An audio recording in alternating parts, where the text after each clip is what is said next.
She's got no audio levels. So you can start, we're going to be on pre-show now.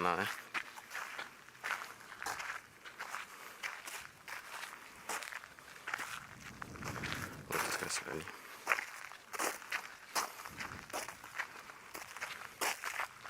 Good afternoon everybody and welcome to our pre-show before the main event. So we are out on our bushwalk this afternoon and I think we're going to go and try see if we can find any signs of Mvula. So we've got Rexon with us and Craig, and we're going to go and head out into the area where I left him this morning to see if maybe we can pick up on where he ended up. Now it should be quite a good experience to go out there and see what we can find. It's going to be quite tough. The area that he was in was quite thick and dense and lots of long grass, so it's not going to be the easiest place to do tracking, but it'll be worth it. It's going to be a lot easier for us to get in there and try see if we can find him than it will be for vehicles. So that is the plan. It's also quite a warm afternoon, so it'll be nice to get into the thicker areas with a bit of shade and try and find some shady areas to walk in. Other than that, I would imagine that because we've got a bit of a cloud cover coming over, we should have a few animals moving a little bit earlier. Even though it is quite warm, at least the sun is not baking down on us. So I would imagine that things like the elephants will be starting to come out and looking for water already at this time of the day. Buffalo should be wallowing, and then maybe the cats will be out and about. I'm sure that we had those lion tracks this morning and I thought they went into Torchwood, but funny enough the lions that they found were not the same. They weren't even from the Nkahuma Pride. It sounds like it was the Torchwood Pride that was found on Torchwood, funny enough. And the tracks for the mating pair that we had last night were still around that Cheetah Cutline area, so I think all likelihood they might have gone back into our side, but because the vehicles had been driving up and down there, quite difficult to see what was going on. What do you think, Craig? So Craig, the talkative cameraman in our crew, is giving me the silent treatment there. You reckon we're going to find Mvula, Craig? Maybe. You seem to have luck with leopards, Craig. So Craig's been on a few bushwalks now. He's been on ones with Brent, where Brent's had Shongile and Hosanna. Have you had Hosanna on foot? Yeah. There we go. So he's had Hosanna on foot as well. So we need to add to your leopard repertoire on bushwalk. So let's see if we can find a big male and stop playing around with the youngsters. Let's see if we can find him. Now Mvula is a nice leopard to find on foot. There's a nice European roller there. So sometimes it's good to have a few birds as well. It's sitting on its perch, which is quite nice because at this time with bushwalk, generally you find that the birds end up flying away from you. So quite nice to see the European roller just sitting perched on his little branch. Now they like these open sections like this where they're able to fly down and hunt varying insects that will come out of the grass. So grasshoppers, little beetles, butterflies, and those kind of things. So perfect place for a European roller. And that is quite a nice brightly colored one. It's a very, very nice blue. But onward we go, Craig. Let's not get distracted here. I think even though birds are really, really nice and it's always good to look at them and appreciate them, we need to get into the area where we think Mvula might be so that we can start getting onto this tracking, because this evening with this cloud cover I think it's going to get dark a little bit earlier, so we're going to need to start thinking about getting tracking early if we have any hope of finding him. Now I'm hoping, because it's been quite warm today and given that we left him quite late in the morning as the sun started to come up, out of the clouds, that I don't think he would have gone too far. I think he would have probably stayed fairly close to where he was, and he was sniffing around quite a bit. I don't know if he picked up the scent of maybe another leopard or if there was some sort of smell of food around, because he was in around this big jackalberry and the hyena came in, and so I would imagine that maybe there's something that he picked up a scent of, and that's why he's in that area. So hopefully we'll be able to find him and see what he was up to. Wouldn't it be nice if we found him on a carcass? He was a little bit thin this morning, so it would be good if he was ready and full. But we will see you all a little bit later for the main event. This program features live coverage of an African safari and may include animal kills and carcasses. Viewer discretion is advised.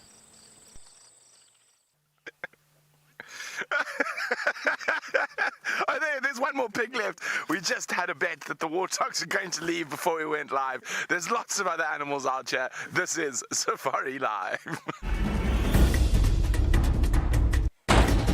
Ready?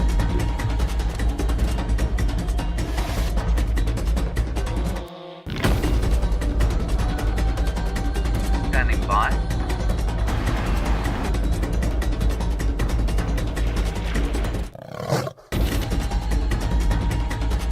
Five, 4, 3, 2, 1.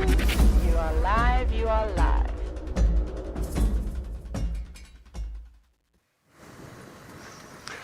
Well, welcome to the Sunset Safari. My name is Brent Leo Smith, and I've managed to control the giggles. I have Dangerous Dave, the warthog.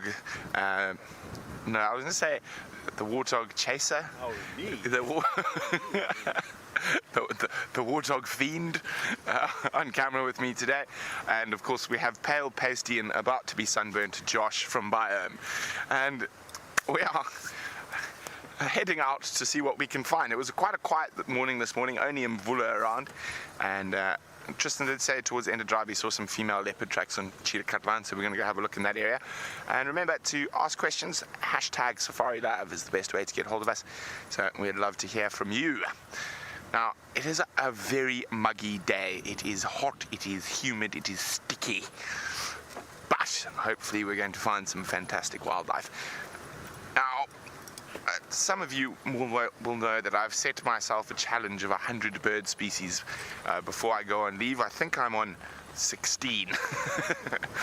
I think there might be a few more I've forgotten, but we are going to try to do that. So we are going to be looking for birds, and if we don't find any birds, we might look for a leopard or two. And no birds there. Is that there? The back impala. There's an oxpecker. There we go. Which one? Red-billed oxpecker on the back of that impala. Yay! We get to tick number 17. Okay, number 17 on the bird list. So I've decided to stop confusion every time I see one. Yes, we're on 16, so that will be number 17. I have a list-making capability on my bird app. So what were we looking for? Oxpecker, red-billed, tick. Yay. Now, let's go see where those leopard tracks were. We're going to just keep heading down towards the east now while we do that. Go see how Madam McCurdy is this safari. Good afternoon, everybody. It's a lovely day out here, of course, in the wilderness. Now, my name is Taylor McCurdy, and on camera with me on this fine sunny day is Lamech, and he is, well, smiling from ear to ear, very happy to be out in the bush with us, which is really wonderful. So it's quite interesting about Brent and his burden. We know it's one of his many hidden talents that one of the things he also loves to do, one of his hobbies. So I think I'm not going to challenge Brent to a competition, though I always know he does love a competition. I prefer birding in the morning. So Brent, I think maybe, I don't know when, next time we are driving together first thing in the morning, we should definitely have a birding competition. But I'm definitely quite keen to see how many birds I can get for the month of March. So I haven't been counting, and what day are we on? Day number 3 or 4 in March? I can't even remember, but we're somewhere near the beginning. So maybe we'll start adding to our bird list. The 4th, yes. So we'll just start adding to our list from today. So we'll start it right here, actually, at that bird, just sitting on the left, just over there. There you go. So just on the right-hand side of your screen, and it's, well, rubbing its beak on a dead branch. And if you have a look very, very carefully, you might be able to see it a little bit closer. It is a beautiful European roller. Isn't that lovely? And it's so nice to see these birds at this time of the year, because they're starting to look a little bit brighter. I think from the long flight over, they don't look as pretty as what they normally do. They're tired, they're exhausted, their food stores are low. You know, they've used up quite a bit of the fat in their bodies, but as the season moves along and all the rain comes, with the abundance of insects that it's brought, it also feeds the bellies of these beautiful birds, which I think is wonderful. So that's where we go. That's our first one to add to the list. And off it goes. Thank you very much. That was perfect. Let's see what else we can find around here. There's some nice long grass. So I'm sure we'll see a couple of franklins or spurfowls. Maybe a couple of turtle doves and African hoopoes walking along the road. And I'm sure Tristan would be quite keen to join in on this very placid birding competition. So don't worry, Tristan, if you don't want to challenge Brent, there's nothing wrong with that. You and I can just do a casual one. We'll see what Tristan has to think about that. And well, speaking of Tristan, let's go across to him and see if he's had any luck with finding mvula.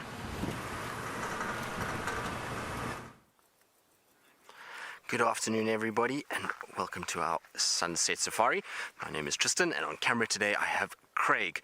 Now, Taylor, I am quite keen to participate. I'm always keen for a birding challenge. I know I got absolutely thrashed by Brent last month, but that does not mean that I'm not up for another round, so I most definitely will partake in the challenge. I think on bushwalk it's a little bit more difficult, but we shall try and see what we get. Now, you were mentioning that we're going to try and track mvula this afternoon, so yes, indeed, we're going to try and see if we can head into that area. I'm just coming down Gallagher's shortcut now, and we're getting quite close to that area. And so while we were thinking about tracking and tracks, we came across a rather interesting track, and now I want to see if anybody out there will be able to tell me what this track is. So I'm standing right here, and if I come down, you'll see that there is almost like somebody has taken a cloth and wiped here. Now, if anybody has any guesses, you can send them through to #@safariLIVE as to what you think this may be. It is quite a difficult one, so for those of you that are interested in tracking and have gotten a lot of tracks right, I know Taylor did a tracking quiz the other day, but this is quite a tough one.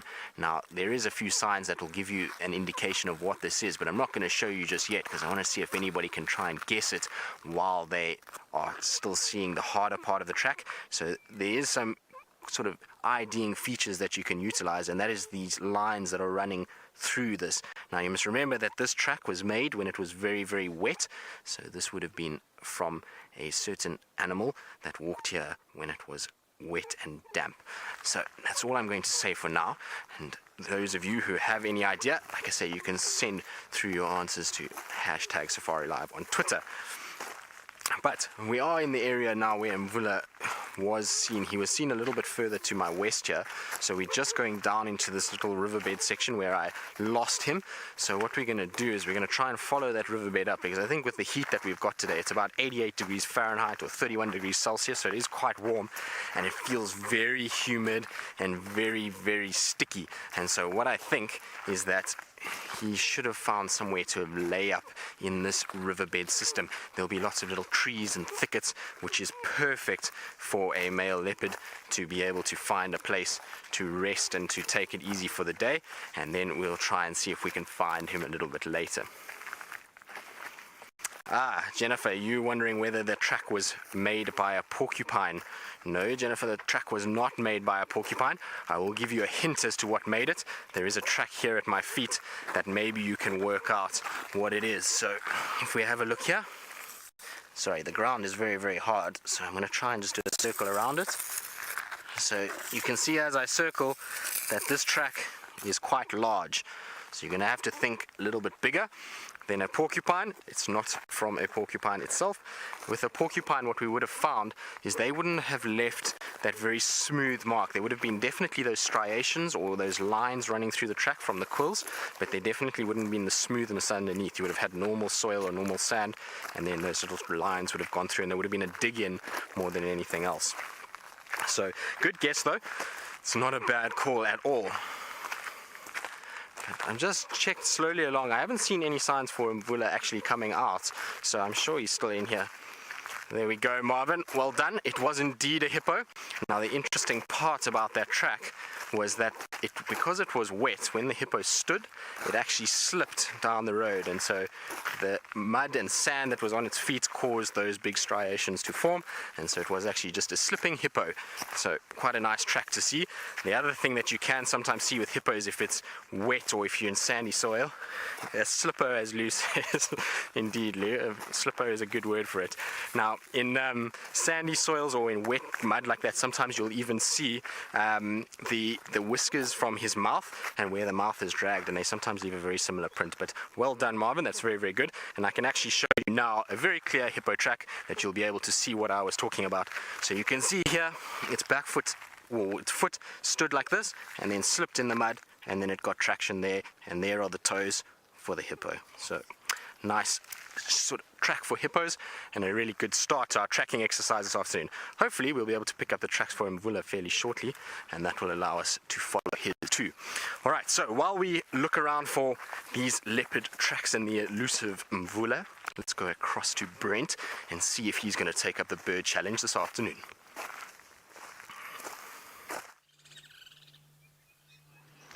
Oh, he's just popped his head down. Here we go, a little striated or green-backed heron that's hunting in a pan for frogs. Now, very interesting little birds, and of course number 18 on the list. We're getting there. And they are one of the only bird species known to tool use, as it's called, in northern Botswana, in the papyrus channels of the Okavango Delta. And will actually go catch a grasshopper from the grassland, and then he will use it as bait.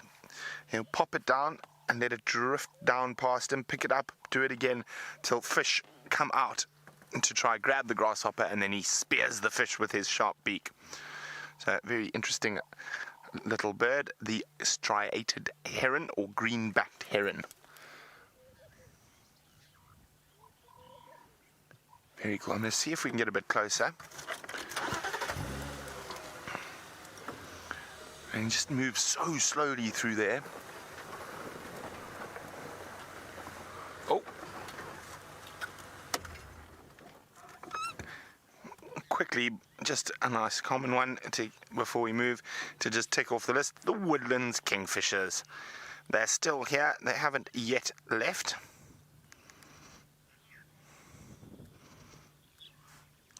Pretty.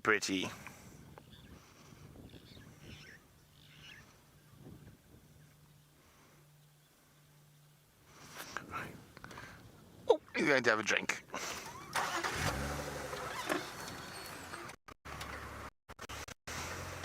Let's see if we can spot this little heron. Oh, look at him. Ah. Move forward a little bit. Here we go. Oh, that's what he thinks of us.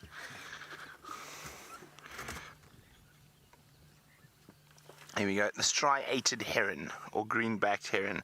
Very, very pretty bird.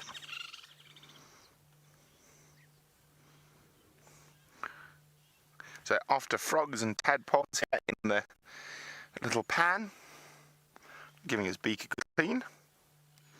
Those lovely red legs.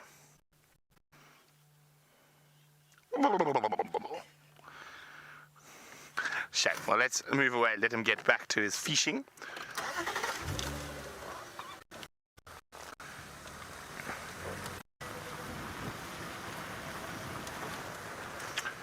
So we're just having a quick look around. No sign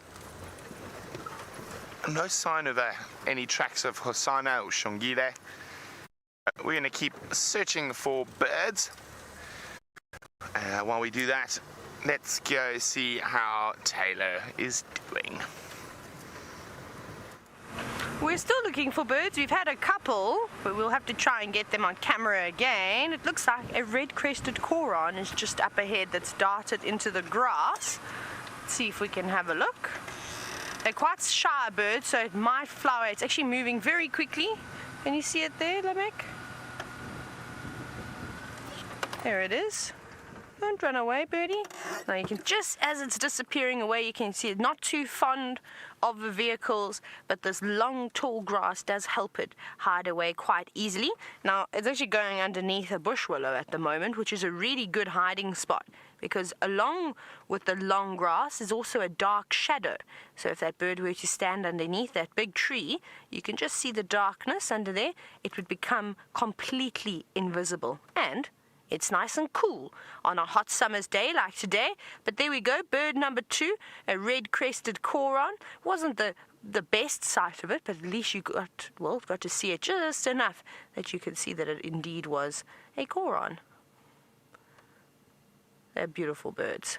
And look at it, gone, completely lost in that tall long grass. Let's keep moving. Let's see if we can spot another one. I'm sure we will definitely be able to find a couple more birds around here.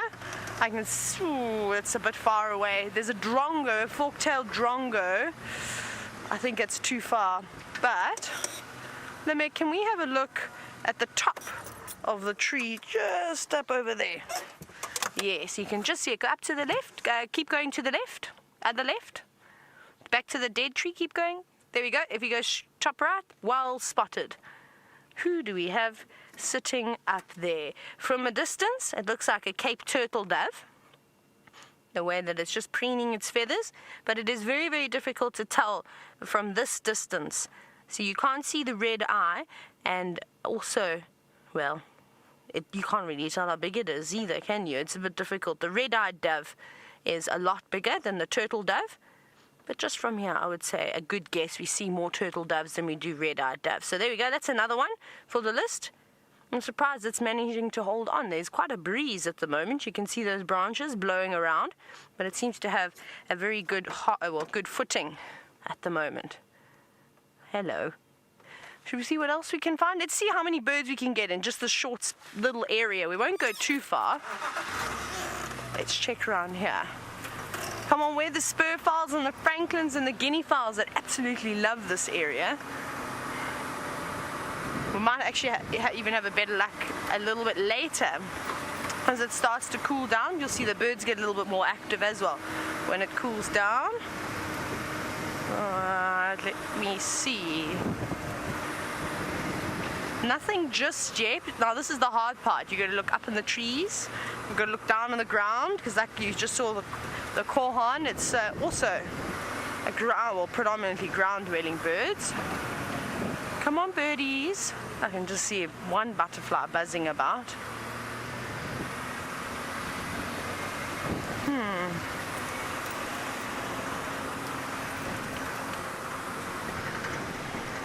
I can't believe it. This road has got nothing. It's outrageous. We'll have to report it. We will have to indeed report it. I don't know to who, but we will. Project Alpha. Now you were wondering, and you said it'll be interesting to see the decline in birds as we come into winter. I think so. I think that'll be very interesting to watch. We're definitely going to start to lose the migratory birds already. We're not seeing as many cuckoos anymore. I saw the other day, but 2 days ago, I briefly saw a great spotted cuckoo. I've seen the odd Levalence and Jacobin, but they're not out and calling like they were. And no black cuckoos, no more calling of them. So they've already obviously started heading back. Who else are we going to lose? Oh, there's so many that we are going to lose. But the cuckoos are definitely going to be noticeable. And then another one that's very noticeable is the woodland kingfisher. That should also be going, I think, about by the end of this month, April, around there. I think we're going to stop seeing, or stop hearing at least, the woodland kingfishers. And that should be another one we should easily be able to see. Well, I just heard one calling, but it sounds like it's very, very... No? Where are you? I can hear it. Let's see if we can hear it again. Yes, just called now.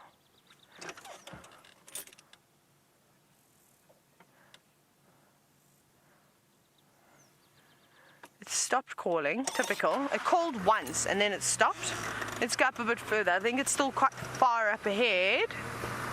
Can you believe it that as we're driving here, normally we see lots of birds just moving around on the roads. The odd starling, I haven't seen one starling yet. like I said, saw that drone go from far away, but that doesn't count. Oh my goodness. Maybe we're gonna have to go towards some water. I think that's what we're gonna have to do. Just trying to see the tops of these shrubs. Hard work trying to see these different birds. I think we're edging closer to where that kingfisher was calling from. They love to sit on the marula trees under the shady leaves. And I can't see why there aren't any birds around here. There's many butterfly and grasshoppers jumping out of the grass. Here, yes, we're gonna get this kingfisher. It's getting closer, I can hear it. Now I've just got to spot it. There it is. Okay, great. I'm gonna get it for you now. No, come back! It flew far, far away. I thought it was gonna land on this knobthorn, but it didn't. It went to the next set of knobthorns just at the back, which is such a pity. Ah. Oh goodness, we're not really having much luck with birds, are we, this afternoon? And it seems as though we're not having luck with mammals either. I suppose that's because of the breeze that we've got pulling through. Now I wonder how Tristan is doing on his bird list on this fine afternoon, but I know he seems to be taking a break from birding at the moment. He's still doing some tracking. We are indeed, so we haven't been concentrating too much on birds. There has been a few calling, but nothing too much that we can put on camera. So we're still looking for Mvula. I'm now here in the spot where I had him this morning and where I last had visual of him and last saw him moving around. And he was just off to my western side here, so he was moving around in this very thick stuff. So Rexon's gone onto the one side of the drainage line, and I've come on through just to see if there's any tracks on this sandy section here, to see if maybe he's crossed back towards Gallagher Shortcut or towards Weirtella, or if he's carried on towards the access road. So I'm hoping that he's lying somewhere in here. This is where I think he might be lying. It is nice and shady, but I tell you what, it is exceptionally hot inside here. There's very little wind to speak of. It's not like where we were just now out on the road where there was a nice breeze blowing.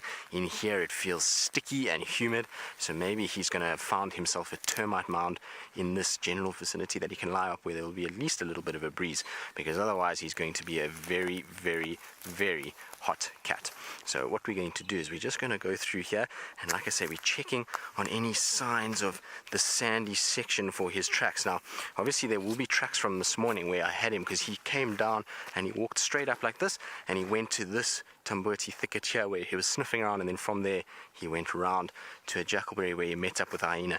So I'm wondering if maybe he hasn't come back towards this thicket where there's lots of nice shade. It's also a little bit more raised than where we're standing right now, so it could be that he's maybe found a nice shady area here. So we're definitely going to look quite carefully and see. Now, when you're in thickets like this and you're tracking leopard, it's important to stay nice and quiet so that you can hear what's going on, as well as to pay attention and not look just down at the ground. Obviously, it's important to be looking for his footprints, but more you want to be looking around in your surroundings. This morning, when we had him, he lay down at one point and he was almost invisible.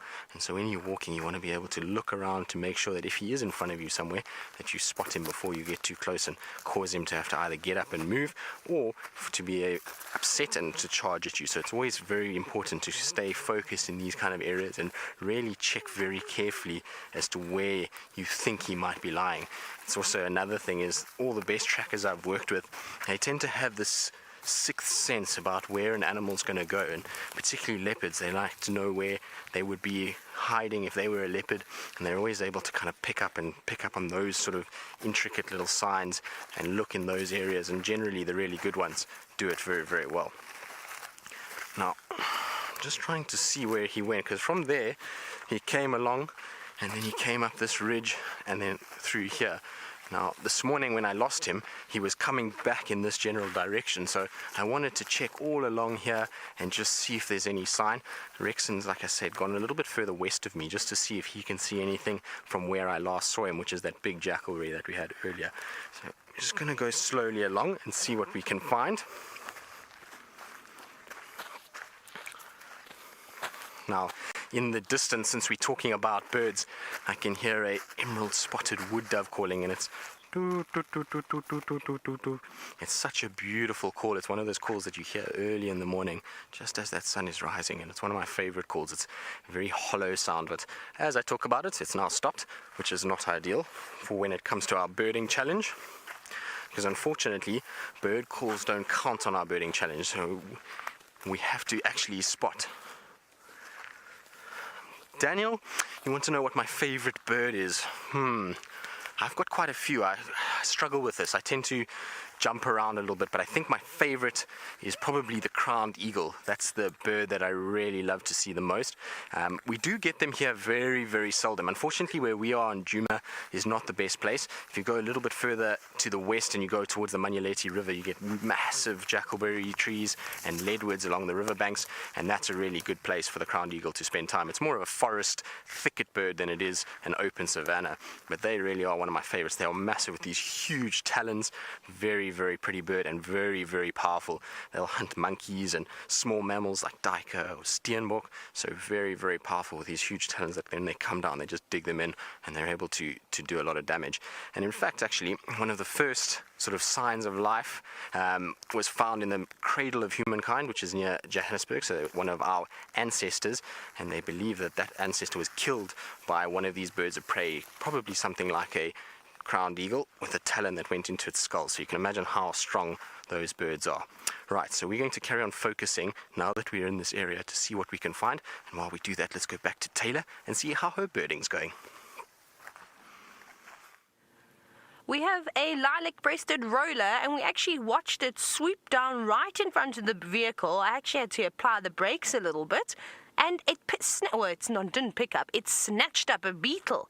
But I don't know if it's eaten it already, because we watched it land, and then it didn't have its beetle anymore. So I don't know if it dropped it, perhaps when it perched itself.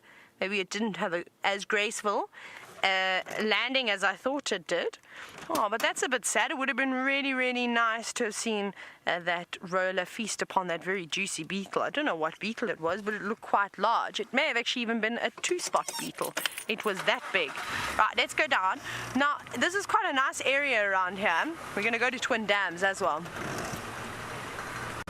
Now, as we drive along here, there's always a lot of hornbills around. We see babblers. I'm not sure what else we might get lucky in the saddle at Twin Dams. We'll just have to wait and see. I'm hoping we'll get some water birds. Now, Linda, you're wondering why is that bird called a roller? It's really amazing. If you ever get the chance, it's actually something quite difficult to capture on camera, is the way that they fly. So not just their normal flying, but when they display, they'll fly right up high, high, high, and they make a lot of noise. They're very vocal when they do this. And then as they came down, they do this, and it almost looks like they're rolling. And it's the most amazing movement. They go quite low to the ground and then they swoop back up again. It's really impressive to see. So Linda, that's where the rollers get their name from. They're also incredibly delicate when they are snatching things, because they don't just catch things on the ground, they're also able to catch them out of the air like bee eaters, which is really, really magnificent. And that's the other thing I'm going to miss a lot is as we come into winter, is we're going to miss out on all of this insect life. The grasshoppers are going to become fewer. They're not going to be as many butterflies around, just because there's not as much food, and then of course the weather's a little bit cooler too. But there's a couple of insects around still, but just not too many. Those are the termites. You're across to Brain very quickly. The gremlins are attacking. On cheetah cut lines.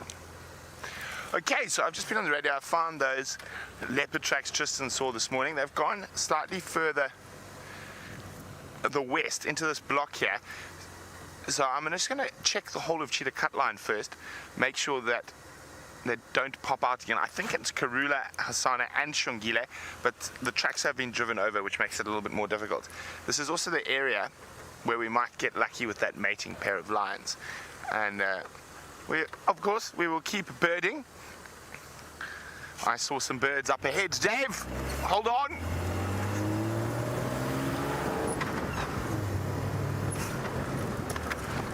Where are they going? They're flying away from us, Dave. There.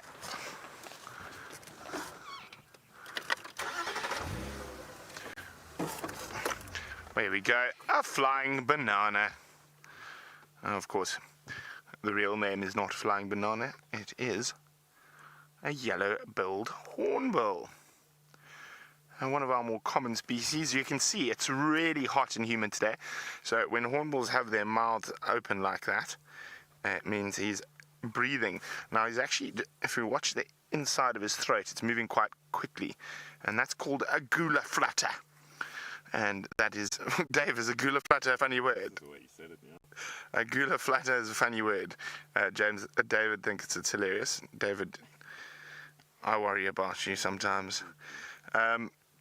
And it's basically an increased breathing that helps them cool down by bringing air over the tongue and other blood vessels in the mouth.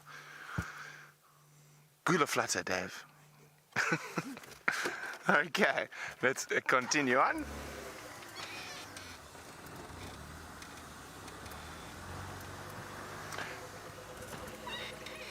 Just making sure there's nothing down the roads. Oh, it is a very strange day. I was wondering whether we're going to get some rain, but I don't think so. Maybe tomorrow. As I said, I don't mind if it rains as much as it wants after the 12th.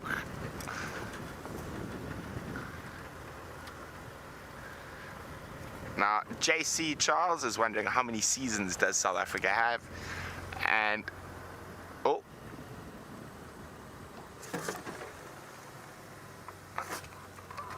I'm trying to listen to an update from the east. Sorry.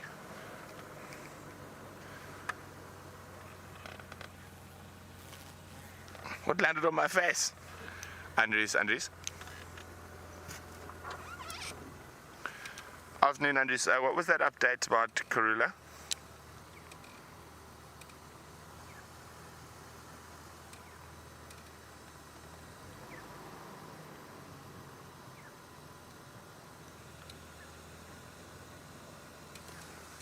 Okay, copy, thanks.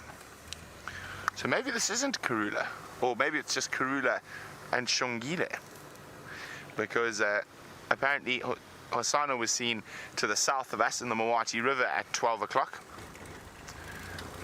Interesting.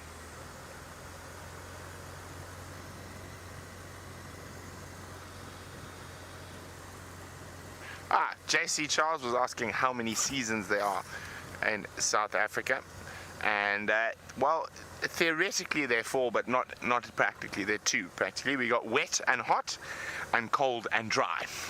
So we don't have fall really. I mean, you'll see the trees change and stuff, but it's a far more short and sharp change between the seasons than it is in the northern hemisphere.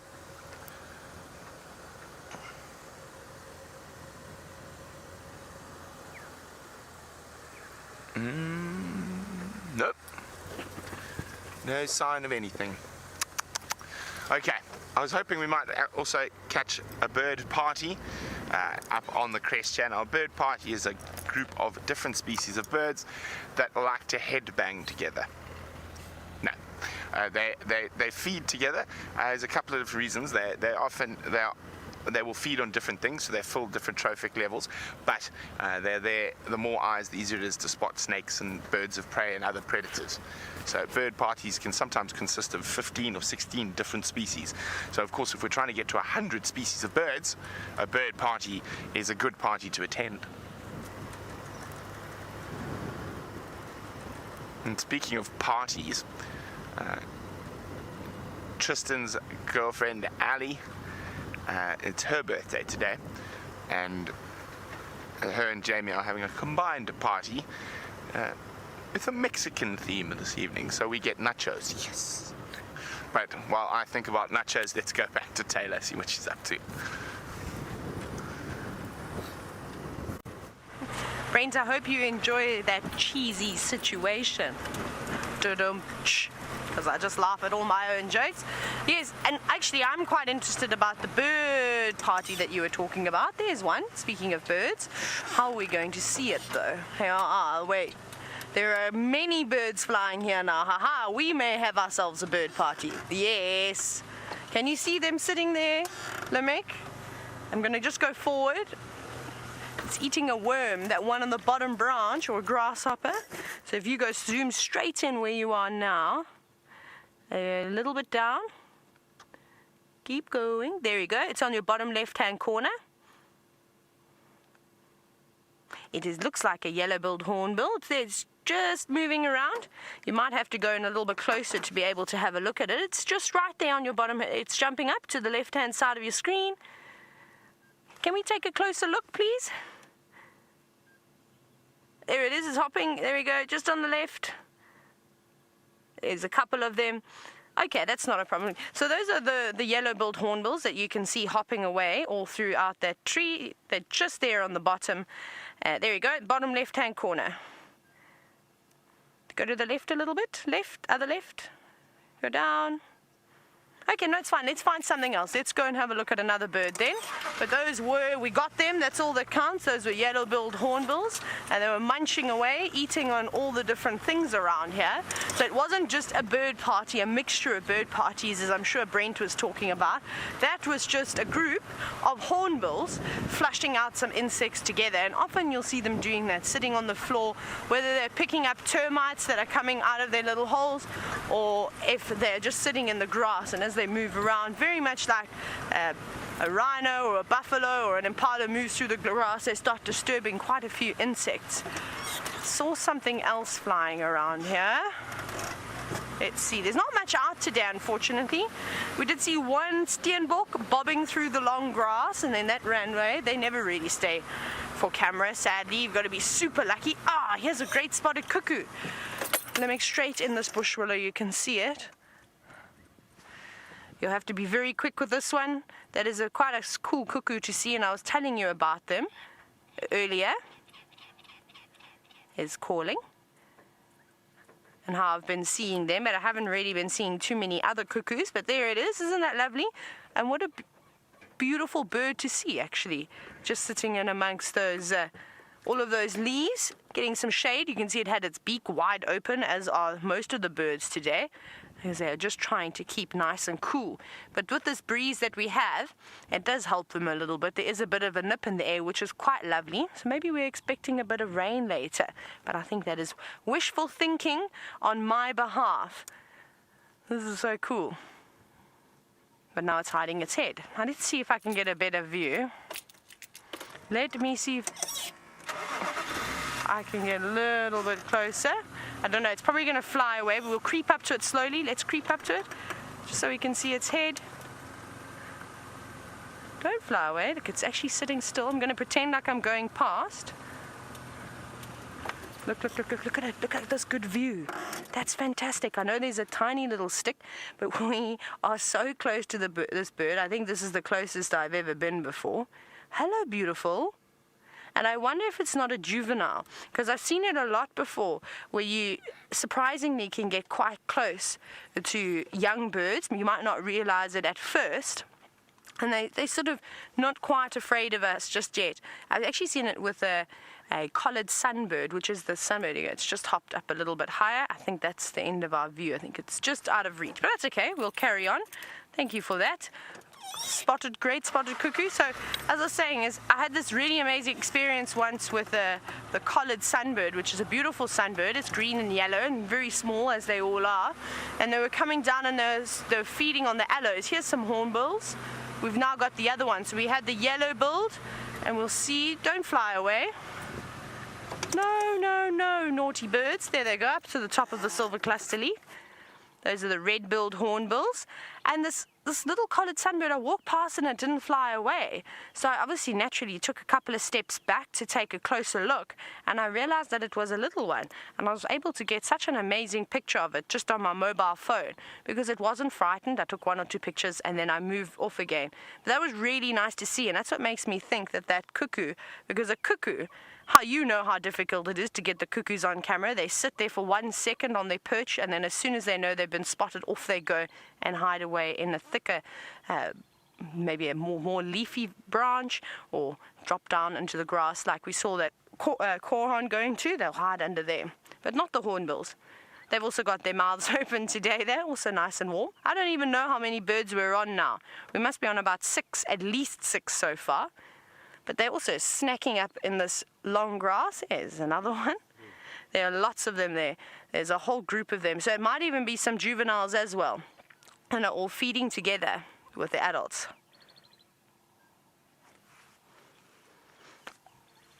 Louise, can you tell me the name of which eagle were you talking about?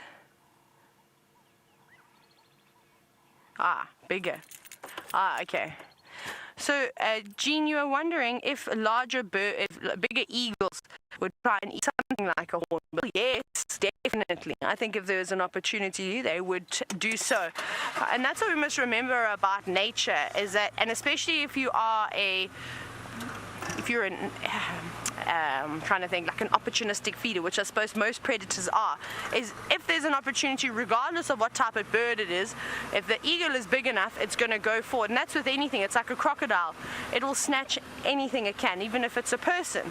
It will go for a human, which is actually one of the few, and crocodiles are actually one of the few animals out there that look at humans like food, which is, I think, pretty scary. Them and polar bears always makes me a bit nervous, but they'll just go for whatever they can get. It's like I've seen a jackal buzzard, which looks, how do I describe it? It looks like a steppe buzzard, and well, very similar. Jackal buzzard, slightly larger and much prettier. It's got sort of rufous colors on it. Let me see if I can show you a photo. And I once saw a jackal buzzard scavenging on a massive kabelio, which is a fish that you find in the Eastern Cape on the Kariga River. Let me open my app for you very quickly. I'll show you. Now, this is the fun part. This is where I have to open the app and then try and get it to work properly. Let's see. Right. Field guide. And what are we looking for? Buzzard. Let's go to B. There you are, and the jackal buzzard should be here. Nope. Where are you? No, of course, this is now the hardest thing to do. Let's go. There we go. I've got it. Now I'm going to show you a picture. Let me find a goodie. There we go. That's actually a really good one. Now you just got to try and get the angle right. You might have to go in a little bit closer, Lamek. There we go, and you'll eventually see it. It's just slightly out of focus. There is the jackal buzzard. It's a bit difficult to see, unfortunately, but it's got, well, I'll pop it away. I'll take it back. I'm going to... That's okay. There we go. So that is the jackal buzzard, but it's beautiful. It's got one of my favorite birds. It's got the rufous reds on it, the blacks, the whites, and it was scavenging on a fish, and they're not normally known to eat fish, but this one was. But we're catching up, we're getting there. It might take us a little bit to get into the swing of things, the spotting birds. But Tristan must be sweating up a storm in this humid day that we're having on this afternoon. Should we go back across to him and see that he's not melting in the sun?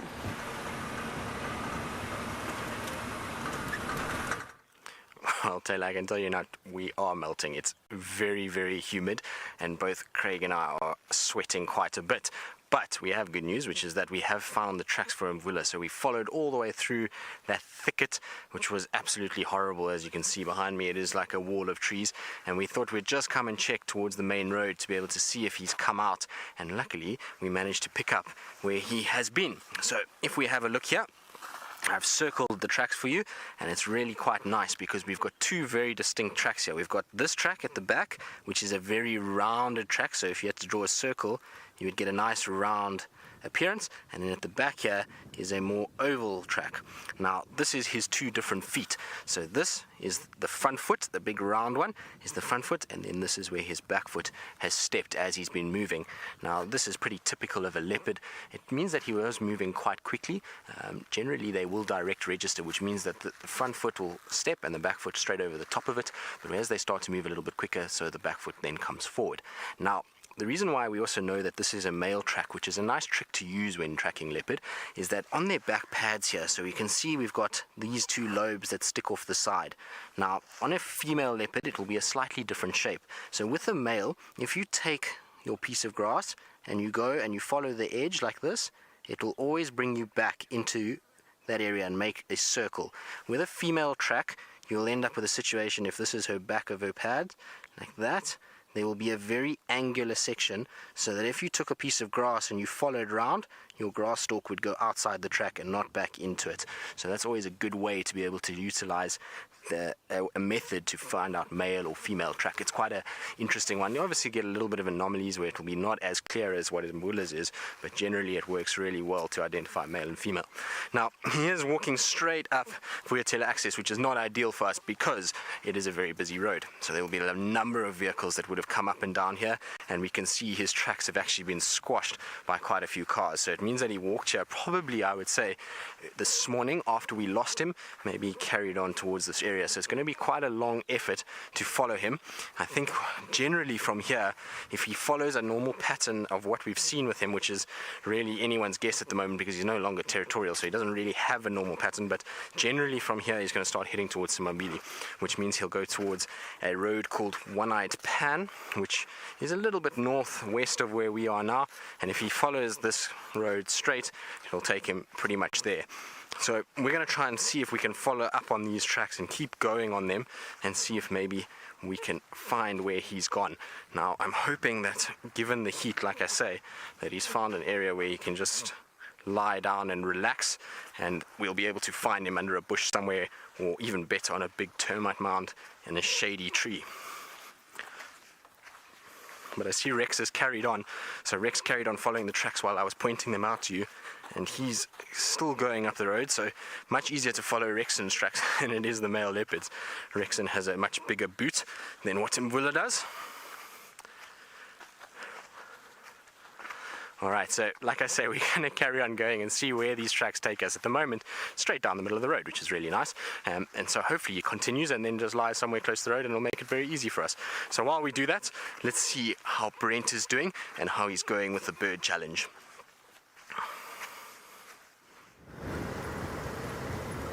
Well, the bird challenge is a bit slow. There don't seem to be many birds on the crest at the moment, but I have got a report that quarantine might be on Cheetah Plains, so off we steam. And so these tracks of Karula actually turn around, head back south again. So I heard they've just found her to the south of our boundary, but she could definitely might come across later on. So maybe on our way home we'll have a look around Twin Dams. And in the meantime, we're going to shoot to Cheetah Plains. Firstly, because quarantine's there, and we all love quarantine. Well, hopefully he's there. Ah, who's that now? Is that Taylor? What is Taylor doing here? Let's go to Cheetah Plains and see what we can find. Hi, bye. Hi, bye. Here we go, there's Taylor. Bouncy bounce. Okay, so we do have to cross the Mwanini River shortly, and that is a known gremlin site. They seem to live in the deep areas, the damp areas, the cool areas. And fortunately they don't come out of those deep, damp, cool areas too often. We're about to cross the crest now.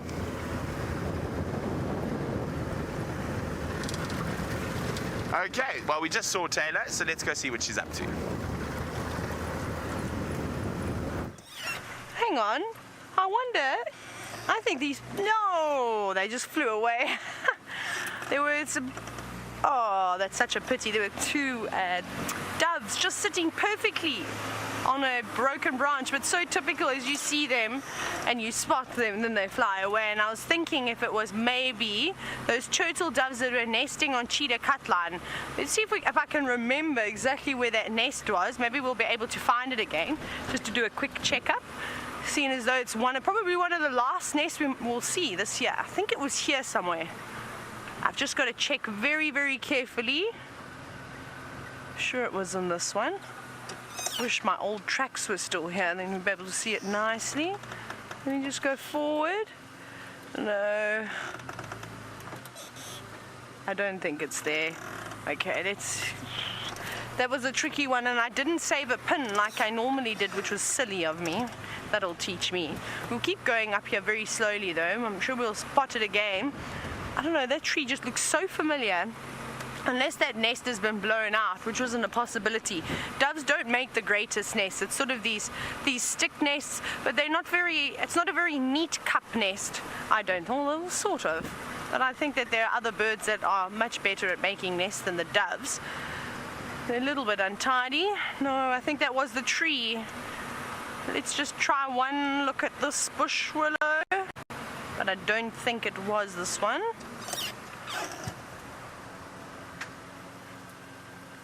No, I think it was the one that we just passed. But I don't think that it exists anymore, because we didn't see it initially, and then once we watched that dove pick up a stick likely to where the female was sitting on the eggs, it was quite easy to spot her. But it wasn't in that on the left-hand side of the tree. Maybe it was this one? We'll just keep checking. We'll check all the bush wallows.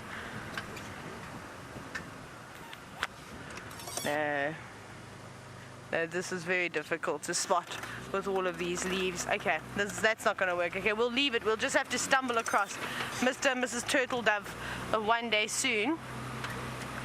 Hopefully they will lead us directly to the tree as they did.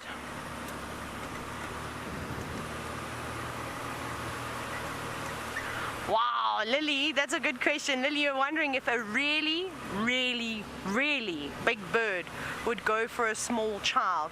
I remember watching a YouTube sensation video about, I think it was a golden eagle snatching a kid up, but I believe that it was fake, that it wasn't actually a real video. I stand and corrected. I never know these days with all of the nonsense that goes on the internet.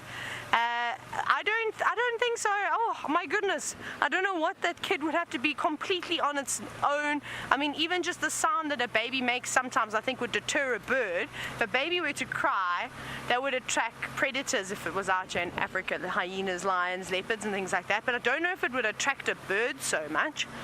I don't think so. I'm gonna go with no.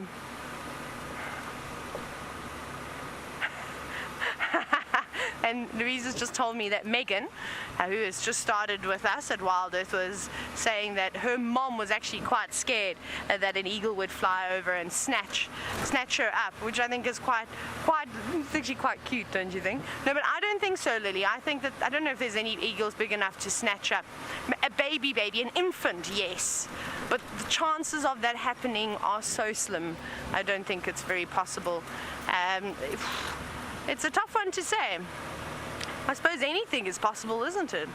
But a very, very small chance, and I think you'd have to be exceptionally unlucky to have something like that happen to you. I'm sure must be like 1 in 100 million chance of getting snatched up, a baby being snatched up by a bird. I think that's unlikely. There's no birds today. We're going to have to resort to talking about plants in a moment. We have to go into detail about the grasses, won't we? The birds are hiding away from me today. I have not seen one animal except that duiker, the steenbok that went darting through the long grass. I suppose it's my chance now to have a lull with the animals and birds. It happens. You can ask any safari guide, is that for a couple of weeks in a row you'll have the best sightings of your life. You'll be the luckiest person in camp, seeing the most incredible things, big things, small things, you name it. And then you'll go through a patch of about 2 weeks. I always found it was about 2 weeks when I was guiding, where just everything was an absolute mission to find, or you weren't the one finding them. It was always other people finding them, which also gets to a guide's ego every now and then, and when you sit to yourself and you think, what's wrong with me? Why can't I find anything today? So I'm having a couple of those days. We're probably going to try and go past the Chitwa Dam and have a look and see if we can find anything there. We've got to see though if Jigger can hold its signal, because she's being naughty lately. So we'll try, and if not, then we'll have to send Brent there. I'm sure he won't mind going to see the hippopotamus and all the birds there. He'll probably add quite a few birds to his list. But I know Brent is actually going to Cheetah Plains for quarantine. Apparently quarantine is somewhere around there, which is nice. But I know you can always pop past on the way back, because the best time to go to that dam is, well, just before sunset, isn't it? We always see the most action. It's always quite lovely. Yes, there's not much going on today. Where is anything? Let's see if we can get a steenbok in here. You've got to look so carefully. Maybe we'll get lucky. We've seen a chameleon before on this road run across the road in front of us. Remember, with David and I, and then it completely vanished into thin air, and we didn't manage to relocate it again. I'm going to keep searching. My eyes are peeled, my ears are out, and they're listening. My nose is sniffing to see if it can smell any animals, and hopefully I'll have some luck. But let's jump back on board, well, into Craig's backpack and join him on a bushwalk. Well, we did have a little velvet ant which has now decided to disappear. So inside this little thicket here is a velvet ant somewhere in here. Craig, did you see where it went? No. I'm being quite careful because a velvet ant has got a nasty... Oh, there it goes. It's coming out into the open, so there it is. And you can see this one is not the biggest one, but it is highly, highly energetic. It is moving around at a rate of knots, and that's probably because it's seen two hunking great men walking down the road, and it's now trying to find somewhere to hide out. Now, as I was saying, you've got to be a little bit careful with them because they have quite a nasty sting on them. It really is very, very long. So if you had a look at that abdomen, the stinger actually comes out almost the entire length of that abdomen and comes out and then goes into you, and it's very, very painful. And then once the pain goes away, it becomes very, very itchy. It's horrible. It's like a tick bite. You can't stop scratching it, and it stays for weeks. I remember I got stung by one, and I think it lasted maybe 6 weeks, the bump and the itchiness. It was horrible. But it is part of the wasp family, so even though it's called a velvet ant, it is part of the wasp family, so they are not actually ants. But with our tracking, we've decided to come down and just check. It seems like his tracks crossed off vertical axis and they came down towards this power lines road that we're on now. So we're just checking very, very carefully along these power lines just to see if we can find any tracks. It's really very difficult to see the tracks in the bush itself. You can see how long the grass is, so where he's walked is very, very difficult. So I think it's hectare, if that's right, Lou. You want to know whether animals use other animals' tracks. Well, cake-tear, is that right? Take care, take care, sorry. It's coming through a little bit soft.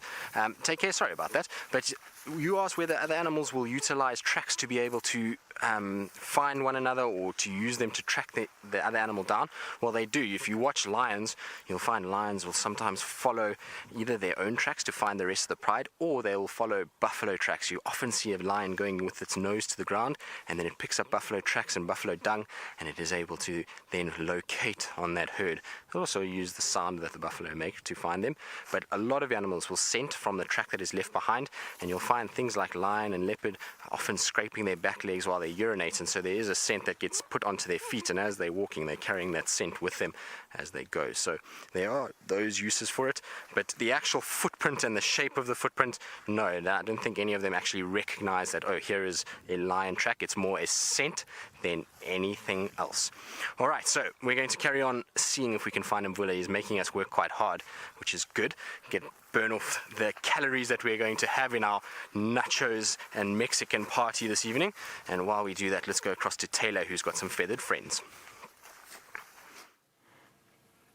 I'll come back, fork-tailed drongo, there it is. It's flying around on this very soft, sandy road, and I haven't quite seen what it's catching just yet. But as most of you know, these are amazing birds, the fork-tailed drongos. They are super intelligent. They can mimic other birds, as they call, and even other mammals too.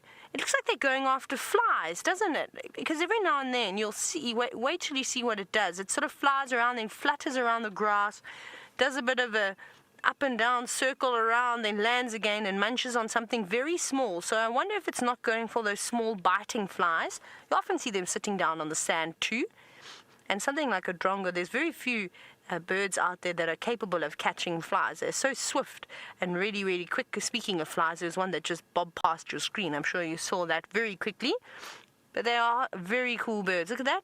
Oh, no, there it is. It's a grasshopper. There's a grasshopper on the ground. It's going to get it now. It's just to the right of them, I think. I don't know if they've seen it. Let's see if it goes back for that. Or maybe that's something else that just got knocked out of the leaves. But at a minute, I thought it was... There we go. No? Oh, that's obviously nothing then. That must be a piece of grass inflorescent or something that had fallen off. That's a pity. I thought it was a grasshopper that they had knocked out of the grass. That would have been incredible. There's also a Cape glossy starling running around. Hello, starling. No stranger. These birds often hang around together because they both do the same thing. They both follow mammals, and as they move through the grass, as I was saying earlier, when they disturb insects, it's a quick, easy meal for these birds to swoop up and catch them. Rather than having to flush out the insects themselves, it sort of lightens the workload a little bit. Birds, you're not having much luck this afternoon, though, only catching little things. And I'm sure both of them would prefer to have a nice, juicy grasshopper or a praying mantis. That'd be another one. But I love the way that drongo is hopping around on the ground, which is lovely. Oh no, we're going to have to get a saguaro branch. The biting flies are back. They've just bit me twice. They're in trouble. Hello guys, there we go. See, it's flattening. What are you doing? Wow. There we go, we caught something. Maybe we can take a closer look and see what it's eating.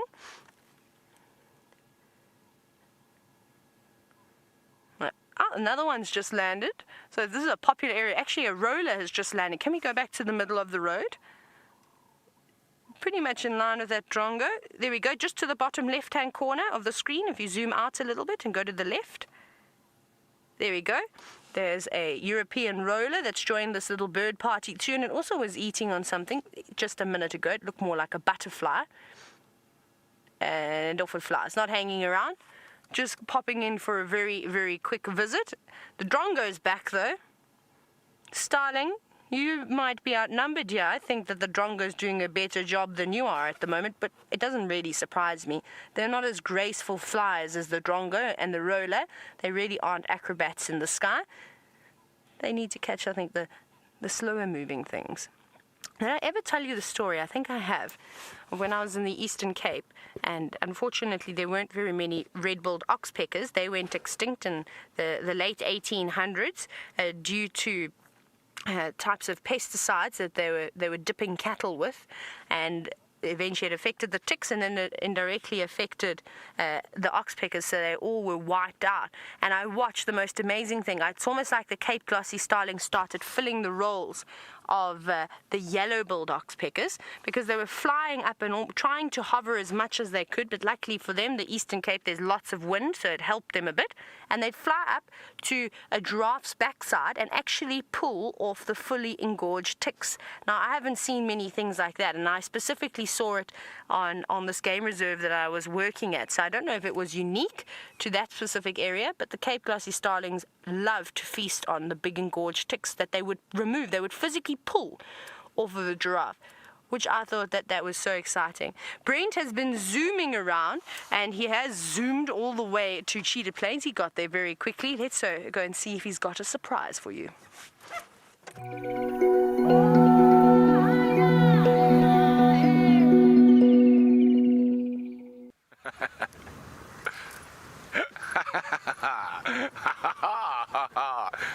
We've just arrived in the area where quarantine could be, but I noticed a blackjack plant. Now, as kids, these are great fun because they're spears that stick into people's clothes. So I've been sparing Dave, but now he has to use the camera, so he can't block me. Oh, yes, I can. Oh yes! Direct hit. Nah, it didn't stick. Didn't stick. That one stuck. No, it didn't.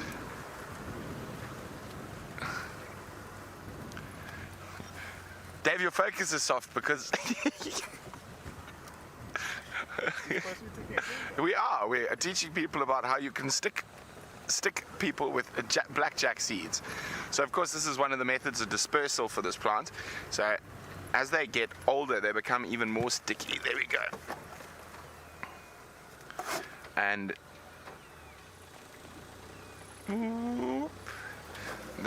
And they explode out. You can see the blackjacks there. So those are the young ones, and the adults, or not adult, the sort of ones that have come to full term, where you'd have, I think it's there, a little bit to the right. There we go, down a bit. There we go. Now, those are the most irritating things when you walk through the bush. They get stuck in your clothes, in your socks, in your hair. So that's the way the blackjack disperses its seeds, by sticking into things. There we go. And they're just fun to throw at your cameraman. And I've got one more left. Oh, they're all over him. Okay, let's go find a leopard now. The other fun thing to do to Dave, because he's got really long hair, is you get a piece of panicum grass, works best, and when he's not watching, you just twist it into his hair and it really gets knotted. I know, but I can see behind me because I've got a monitor. But yes, so we do lots of fun things. Well, I think they're fun. Cameraman, maybe not so much. Remember, if you want to ask us any questions, hashtag safariLIVE. Okay, hello, hyena tracks. No leopard tracks. So apparently, our neighbors to the north were out cutting grass in the middle of the day, and they saw Quarantine sleeping on the cheetah plain side. And I was trying to get hold of Mike, who came down here to look, but I haven't heard anything from him.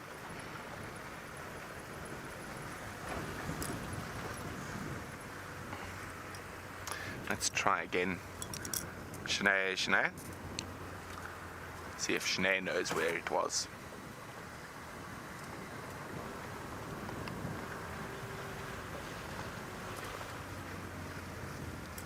Mike. So this is Kalko. Mike, do you know exactly where Quarantine was supposed to be sleeping?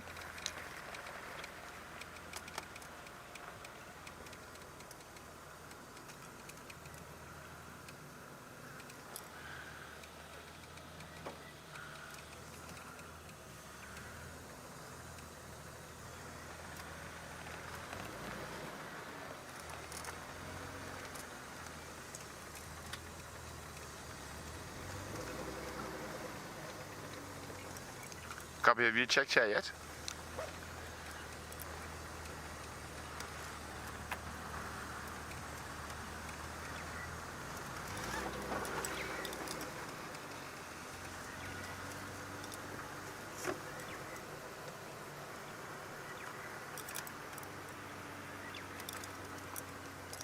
Okay, copy, thanks. So Mike is checking opposite us here, but apparently he was lying somewhere within this area here.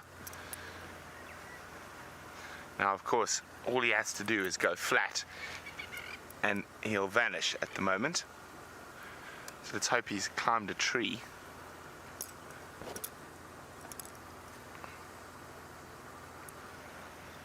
I think let's check.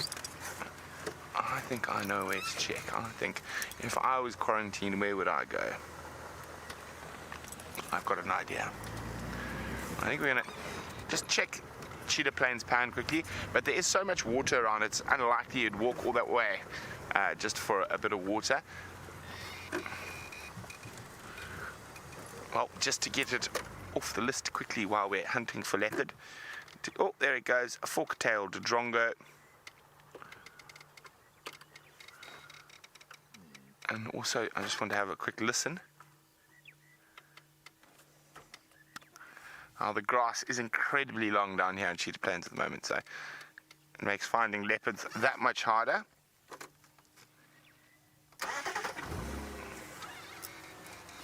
If I was Quarantined, where would I go? Oh, but before we go anywhere, we've got a red-billed hornbill that's dust bathing.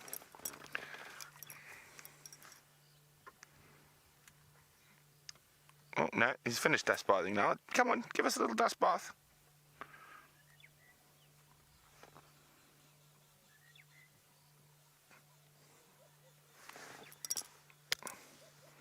Maybe he's found something to eat there as well.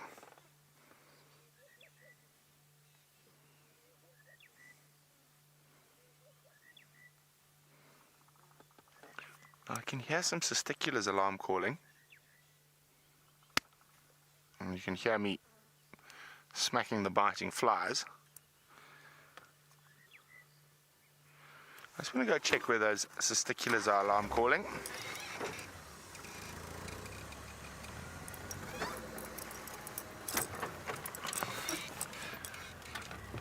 There's a said, I was hoping he might be up in a tree because it's so hot and humid. Not much of a breeze, but the breeze will be a bit better higher up.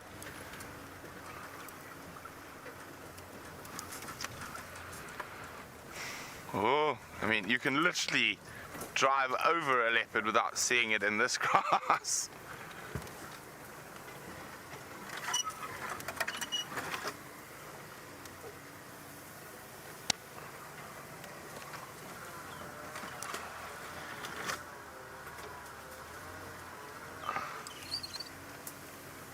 Okay.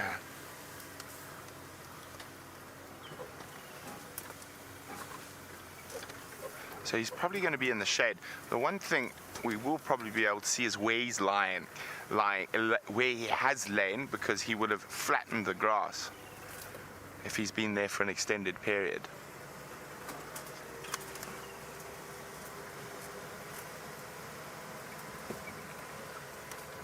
Okay, the testiculars are just over there.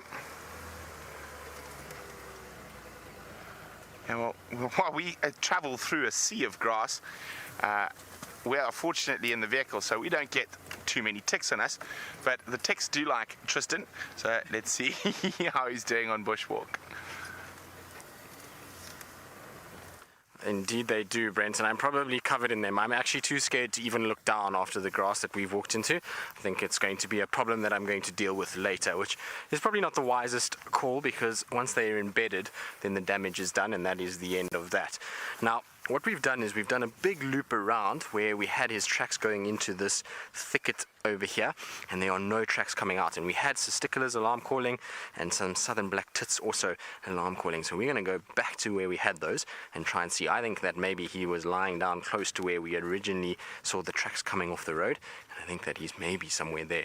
Like I say, we've checked very carefully all the way around us here and come all the way around this open clearing, and the road is really good. It's very sandy and soft, so if he had walked there we would have no doubt seen his tracks. So it means that he has to be somewhere in this area here. Now, unluckily for us, he's not lying nicely out in the open, which would have been a very nice thing for us, because it would have been easy. It seems like he has tucked himself in the thickets up ahead here, so I'm hoping that maybe we'll bump into him under one of these bushes somewhere, or try and see if we can see him there. Now, I'm going to just slowly walk along, and Rex is up ahead of me and he's checking on the road just to make sure that he hasn't crossed out while we've been walking around. It's possible that maybe he saw us and has moved a little bit and changed direction, but his general direction was going sort of a southwesterly direction, which is the way that we are pretty much traveling at the moment. So hopefully we'll find some sort of sign of him. Now, it actually might be a good time to grab a bush to deal with the ticks that could potentially be on me. Now, I was just looking around, and now that Brent reminded me, I really actually don't want to go through the itching and scratching, and so there is a tree here which is absolutely perfect for getting rid of ticks. Now, I'm going to just try and break a branch quickly. So the guarri bush, which is this one here, this is called a magic guarri, and the magic guarri is differentiated from the Natal guarri, which we also get here by having the wavy leaf structure. And this plant is absolutely perfect for getting rid of ticks. It's got a nice covering of leaves, and so you just basically beat yourself, which sounds silly, but it really does work quite well. Now I can see there are one or two little ticks on here, so getting rid of them is perfect. Craig, you want me to beat you? I know that Brian got beaten by Brent the other day. You're okay. Okay. Lou says Craig needs a bit of a beating, and you, Craig, you've got so many ticks on you, I think it's a better idea that we do this. There we go. Craig, now you're going to be happy. You're not going to itch tonight. It's going to be a much better endeavor to do. But I think Rex is still going on ahead of us, and still no more sign of the leopard coming out yet, so he has to be somewhere in here. Now, I have my money on he's on a termite under a tree, termite mound with a tree growing on top of it, and he's in the shade of that termite mound. That's where I think he's going to be. Like I say, with the breeze that we have, which is really quite nice now that we're up and out in the open, there's a nice little breeze coming along and it feels much cooler. Also, the sun is starting to set behind me, so it's a lot better. Deborah, you want to know when Tingana took over? Well, it was I suppose takeover is a difficult term because Mvula got shifted very far east before he actually became nomadic. What happened was Tingana used to be the dominant male in the western sectors, so he was dominant around Elephant Plains, Simambili, used to go into a property called Ottawa and down into Londolozi. And then Anderson started to arrive, which was, I think Anderson was first seen in about 2012, 2013, somewhere there, and he started to come and push more and more and more, and as he started to arrive, so Tingana started to then shift further east, which pushed Mvula further east, and Mvula then eventually ended up being dominant around in Koro and those areas, and no longer as much around Djuma. And I think the final kind of takeover and the end of it all, when Mvula sort of started to become nomadic and no longer hold a territory, was actually when Quarantine and Shivambalana moved into Nkoro area, and then Mvula started changing his habits, which was mid 2015 going into end of 2015, around that area, and by the beginning of 2016 he was pretty much nomadic and moving around in very odd places and no longer doing his territorial markings, and by midway through 2016 he was completely out of it, and like I say, we hardly saw him from then on. Sightings of him just dipped completely from the beginning of 2016 towards the mid 2016, and by the end of 2016 we hardly saw him anymore. So unfortunately that's how it happened, but good to still see him around. Now, I was saying earlier that I think he's going to be lying on a termite mound. Now this would be the perfect place that I would think that he would go to. He's not here obviously because we're here and there's no sound, but this would be the perfect kind of idyllic place for a leopard. Now if I was him, this is where I would have come. You've got this mound, you've got all these trees and thickets on the edge of an open clearing, so he's going to be able to see any sort of prey items that came, but it would also be really shady, and if anything came that could be like a predator like lions or hyenas, he has a really nice tree to go into, so this would have been a good place for him to come. Who knows, maybe he was here and moved off when we approached. So well, what there is a whole bunch of green pigeons that have just flown out there, so that's quite nice.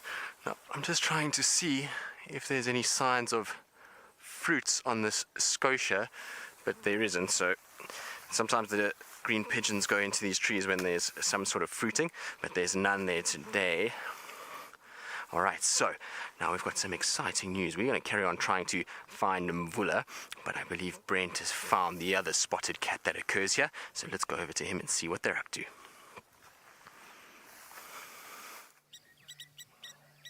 Well, we were looking for a leopard and we've stumbled upon a cheetah. And blacksmith lapwings who are not impressed with having a cheetah around their waterhole, making lots of noise. Now this is quite exciting. We're here at the right time of the day, and hopefully he goes east from here, not north, because the boundary is not too far away.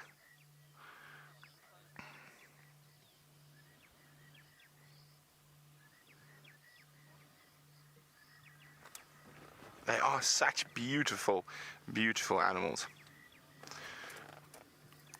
and such a treat to spend time with them.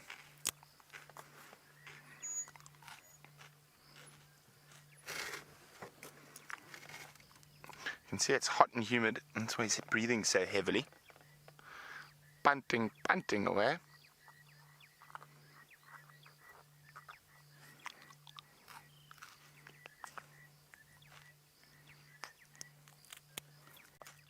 And we haven't seen them in so long. You can actually see the claws there. And you can see how, unlike lion and leopard, who are able to retract their claws, cheetah can't. Are we fools? There we go. And also, proportionate to their sort of body size and weight, they've got very big feet. And this is also obviously an adaptation for that incredible speed they are capable of. Of course, we are being serenaded by monotonous larks saying, "There's the cheetah. There's the cheetah. There's the cheetah." Remember, hashtag safariLIVE if you have any questions about this beautiful spotted cat. Now, you can see those very distinct black tear marks down its face, and unlike lions and leopards that have lighter, almost white around their eyes, for trying to gather as much ambient light as possible, the cheetah has dark black, and that's to help refract the harsh light of the middle of the day. Now, they will hunt at any time. They're like all predators, they are opportunists, but their favorite time to hunt is at dusk and dawn. They are crepuscular hunters. And you can see their head is far more rounded and less elongated than the other cats, and that is again another design for speed.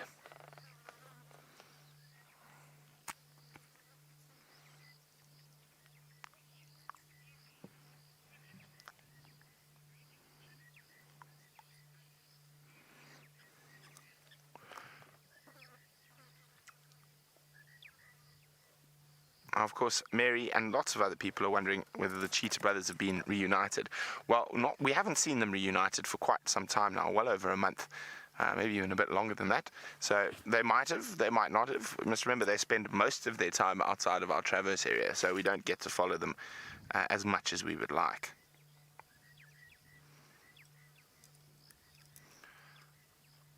I can't really see how full he is, just the way he's lying at the moment.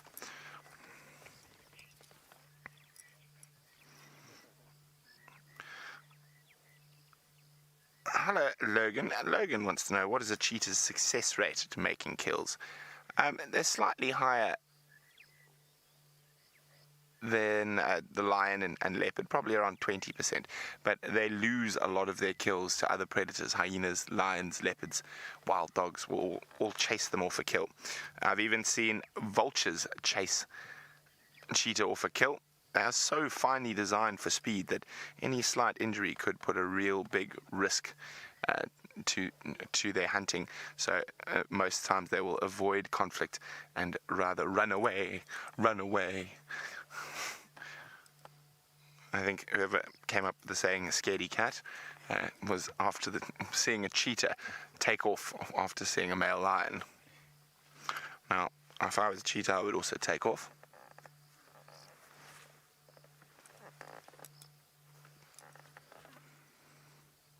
It's flipped over.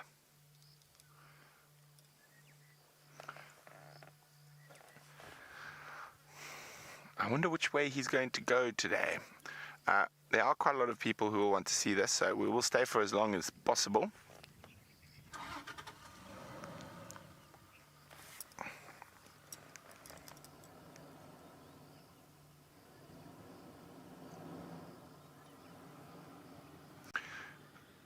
Now, a cheetah's top speed is about 110 kilometers an hour, and I can keep that up to about 500 meters or so, and not much longer than that. And Reese was wondering what is their acceleration speed, and they go from 0 to 60 miles per hour in 3 seconds. So pretty quick. I don't think there's many high-performance vehicles that would be that fast. What? Oh, there's well, Dave says there's a Strongololo walking past the cheetah. Yes, there it is. Definitely not as fast as a cheetah, but a cheetah is not going to try to eat that. Okay, well, we're going to move around to the other side of him.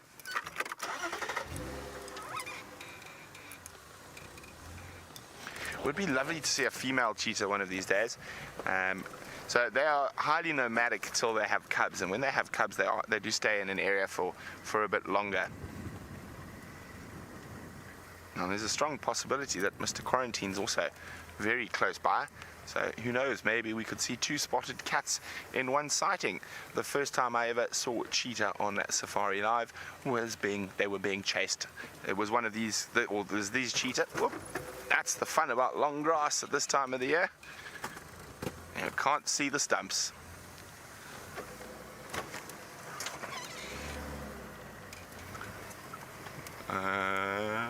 No, we're okay now. Thanks, Dave. You shouldn't complain too much. I hit a stump, you fall off. I could make you fall off. There we go. Not too hungry.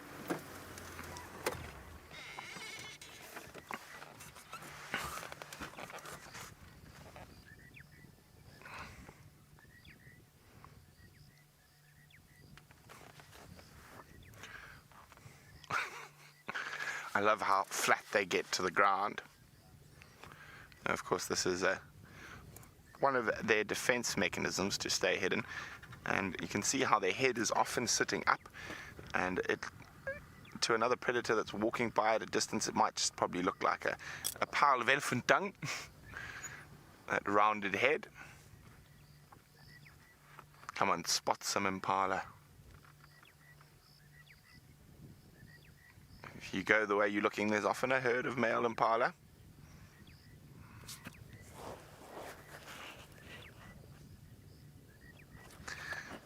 Susan is wondering, what is the lifespan of a cheetah?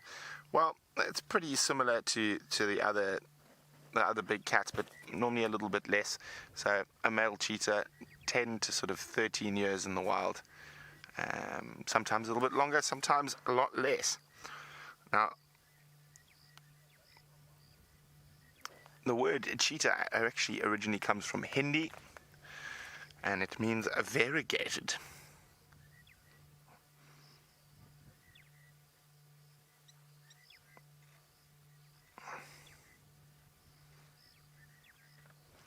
I'm just trying to listen. I thought I heard something, but no, I was wrong. So the sun is getting lower, so there's a strong possibility that he might be up in Merbau.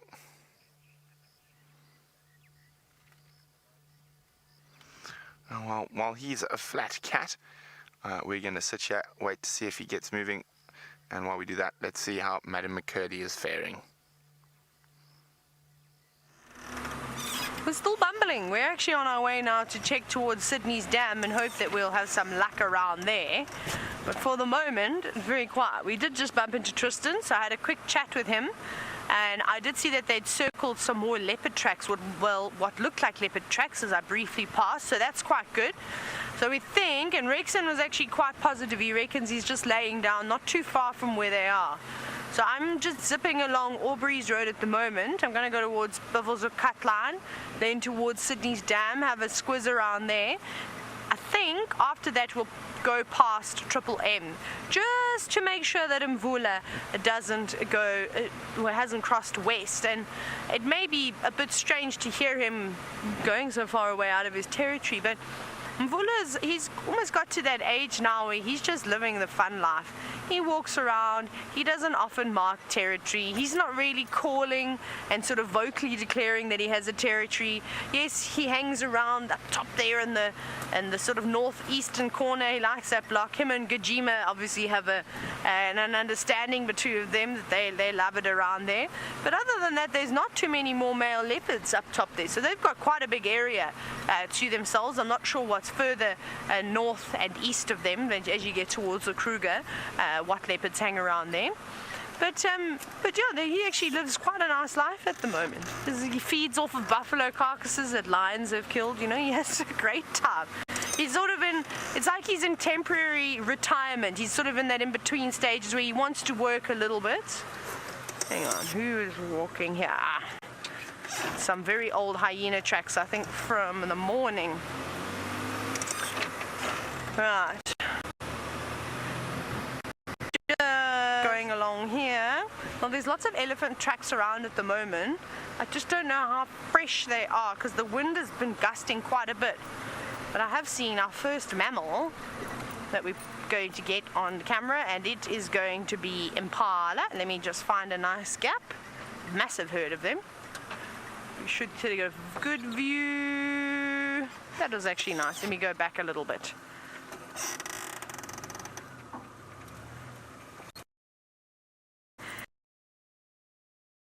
Okay, impala, and they will be slightly on edge. We have been lucky over the last couple of days where we've almost been able to drive straight up towards them, and they haven't been too bothered. But when it is windy like it is at the moment, it can be a little bit tough. Hang on, there's go-away birds going berserk. behind these impala.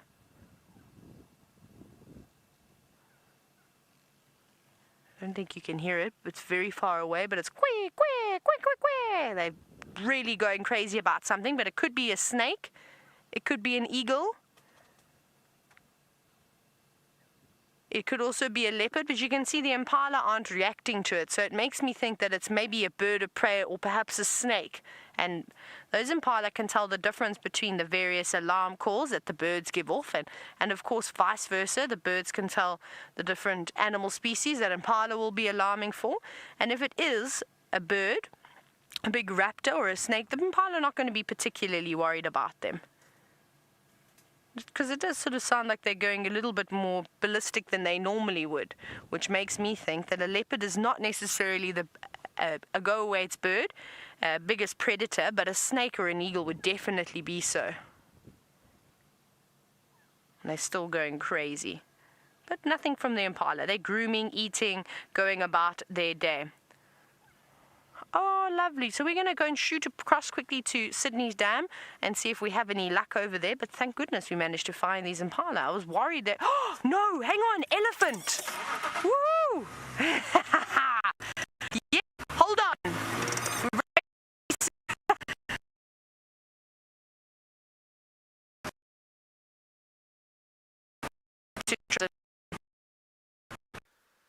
So, sorry about that. I think Taylor's just gone through a little bit of a bad signal area, so I'm sure we'll get rid of the gremlins and she'll be able to show you more of that beautiful elephant that she found. But we have found something that is maybe not everyone's cup of tea, but I find them incredibly beautiful. This is called a garden orb-web spider, and this is a massive female that we're seeing here.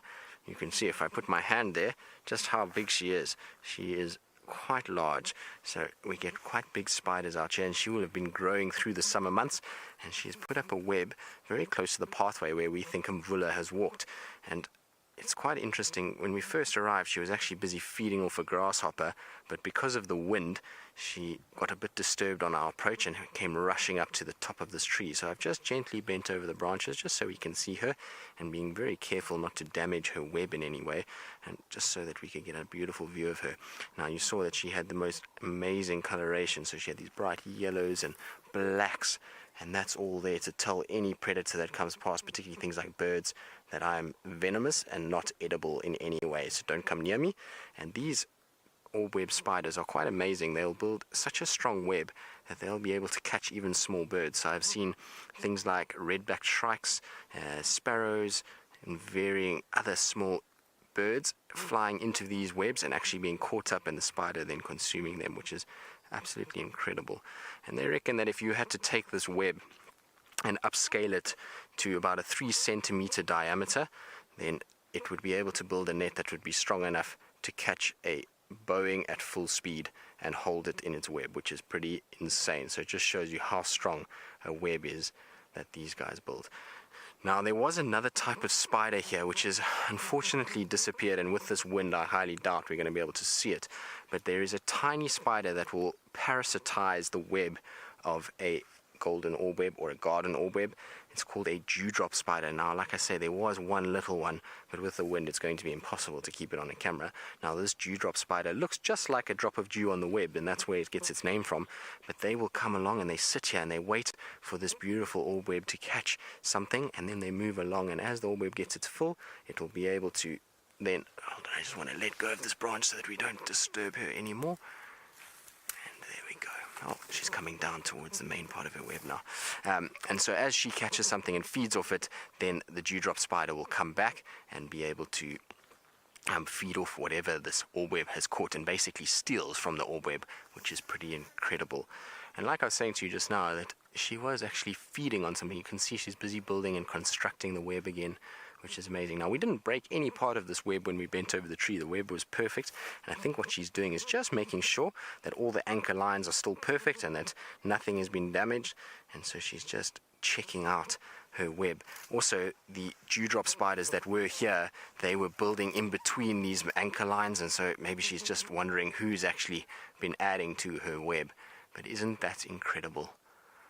Now we've gotten a bit distracted from our leopard search, so we shall carry on with that. And while we do, I believe Taylor's figured out her gremlin and can now show you the elephant that she had earlier. I can indeed. I'm so excited. This is what I've been wanting to see now for the last 2 days, and I haven't found an elephant. But we've got one. I'm going to go a little bit forward. He might disappear. He is going to disappear. I'm just going to get a bit ahead, and then he'll pop out again on the left. We'll see him walk towards the left. Hopefully that's the way that he's going to go. And it's a young elephant bull that's all on his own. He's not particularly old. He looks to be I would say between about 16 and 20 years old, somewhere around there. So probably recently only been kicked out of the herd. Hello. But happy, feeding on all this long grass. Got the company of the impala, so it's not too bad. But how wonderful was that? I was really starting to get a bit worried that my luck was going to be horrendous, but at least it's changed. I think from here it can only get better. And something that Rex actually just said to me on the radio just before I got to show you this elephant was he could hear some impala alarming on Triple M, and he wonders if perhaps that male leopard is somewhere around there. So we'll spend a little bit of time with him, but then we are going to go racing off around the corner to try and see if we can catch whoever is making the other animals scared, which will be quite nice.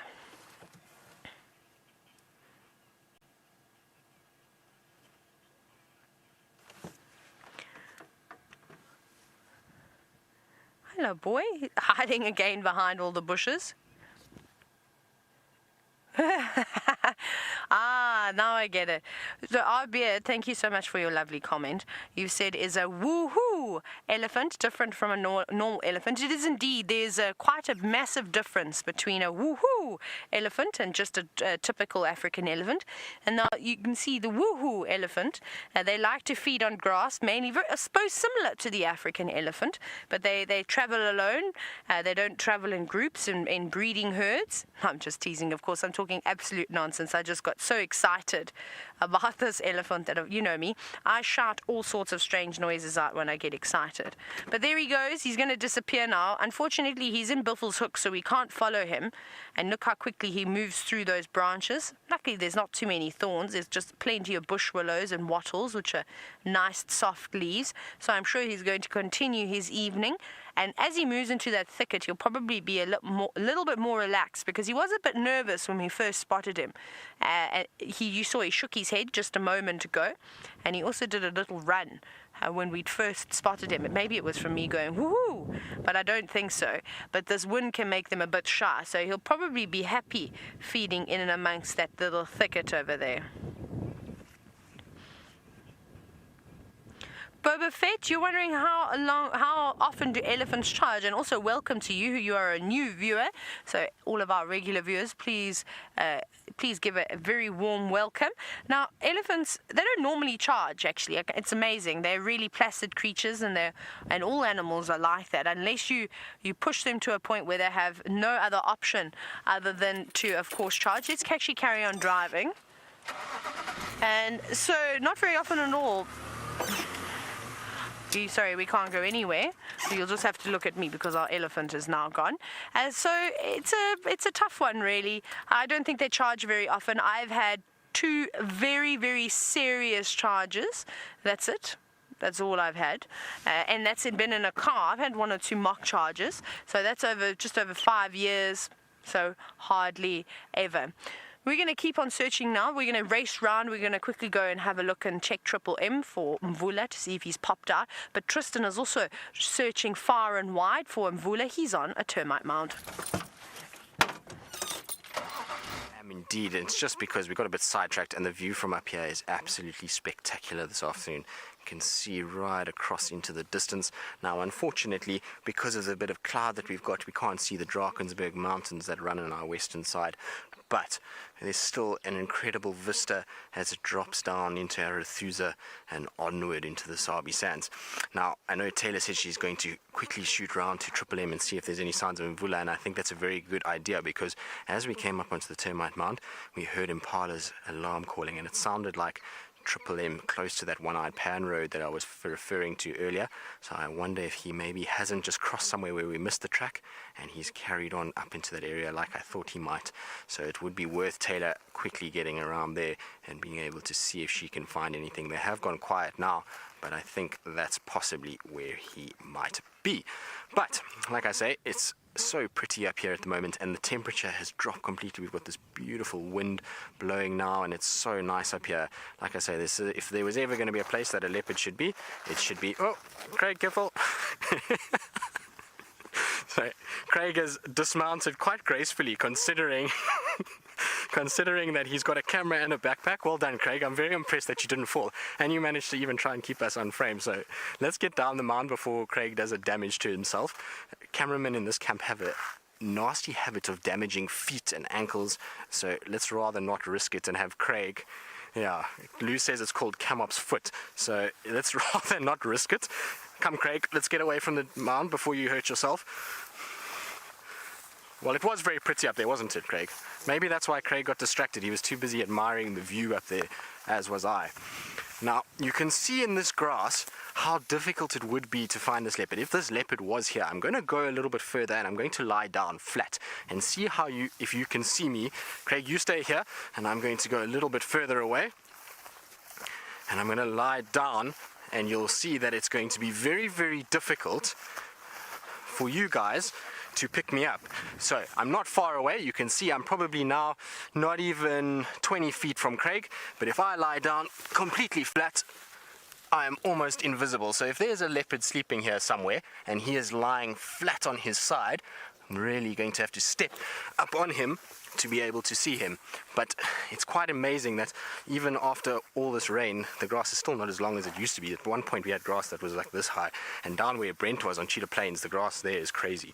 But like I say, that's the difficult part of tracking in the summer, is that you have to deal with all of this grass and try and be able to see through it. And that's why also using termite mounds from time to time is a good idea, because you just get a bit of an elevated view and you can see down below you and see if there is anything around.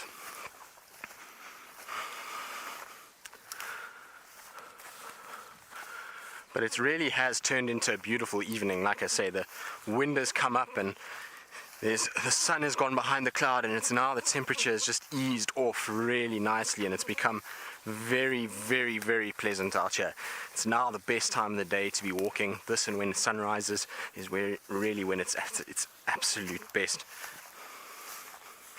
Alright, now we seem to be failing in our quest for spots, but Brent has still got the fastest land animal, so let's go across to him and see what those cheetah are doing.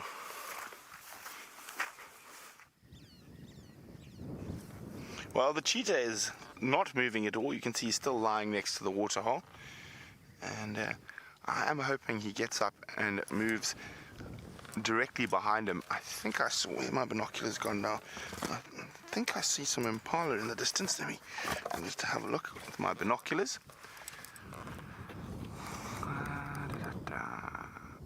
No, it wasn't. It was a stick.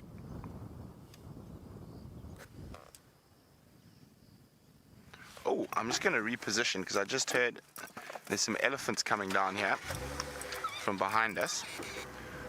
So we want to get into a spot. Maybe we can have cheetah and elephant in the same shot. What do you think about that, Dave? Does that sound good? Good. I'm glad you're happy, Dave. Now I'm allowed to throw blackjacks at you again.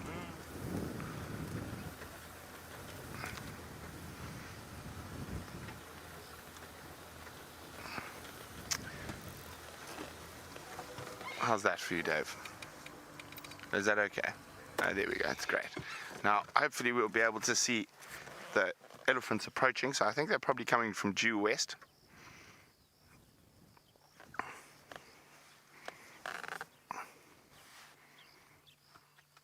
Could also prompt this cheetah to get moving.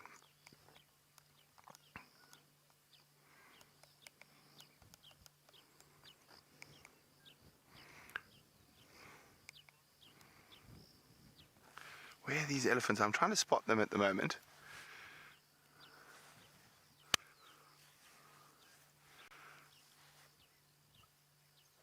He's looking very relaxed, reclining, having a pool day.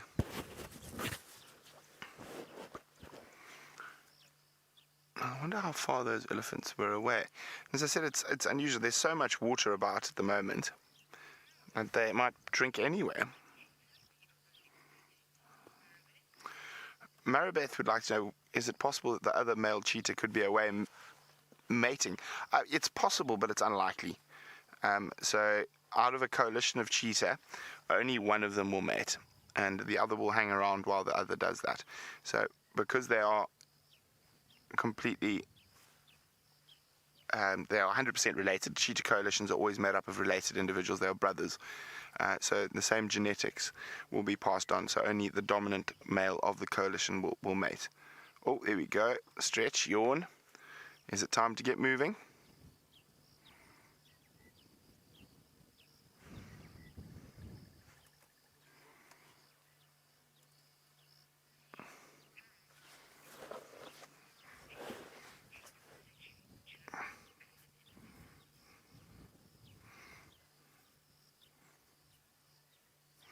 So Anne in the Netherlands is wondering, at what age are cheetah sexually mature? Well, like a lot of animals out there, they become sexually mature probably at around 2 years old, but they won't be able to mate until they're much older due to competition from other males. And cheetah male fights are incredibly brutal, and they can go on for 6 or 7 hours at a time. So they are very, very brutal. And so even though they do probably reach sexual maturity and are capable of mating from about 2 years old, they don't normally till they're about 5.5, 6.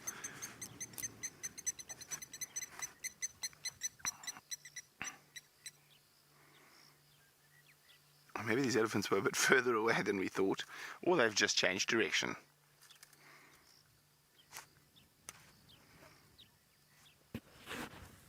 Very peaceful here on cheetah plains next to the male cheetah.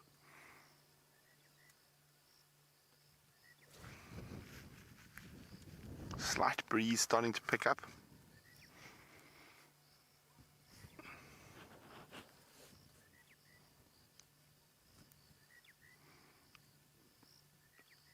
And only a single monotonous lark calling. Wouldn't it be great if those eddies did pop through? Now, you can see how flattened a cheetah's tail is compared to a leopard, which is a very round tail. And that's again to help with their high speeds. It's sort of a rudder. So a flat, wide tail as opposed to a roundish tail. Now, cheetah, interestingly enough, actually evolved in Africa. Lots of other cats like leopards and that didn't, and they evolved in Africa and migrated into Asia. Now, of course, cheetah became extinct in India probably about 120 years ago, and there's still some cheetah in Iran.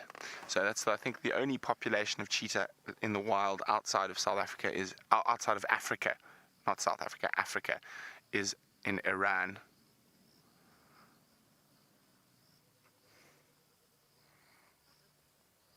Very, very beautiful. Well, there's Roy. I wonder if he can tell us how far away the elephants are. There's another vehicle just arriving. I think it's starting to look like it might be time to get moving.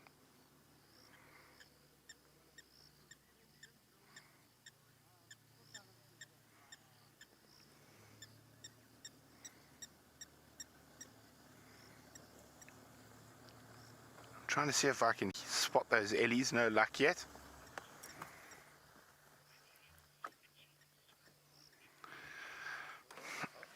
Paul would like to know if I've ever seen a cheetah swim or in water. I haven't, Paul. I'm sure they can swim and are capable of swimming if they have to, but they generally choose not to, like most of the big cats. They're all capable of swimming, but they choose not to. And in an area like this, there's no need for a cheetah to ever swim. In certain areas, I'm pretty sure they cross the Mara River from time to time in Kenya, so I'm sure they will swim then. But as I say, it is not a common occurrence, and it'll be every now and then rather than something they do regularly. Very pretty though.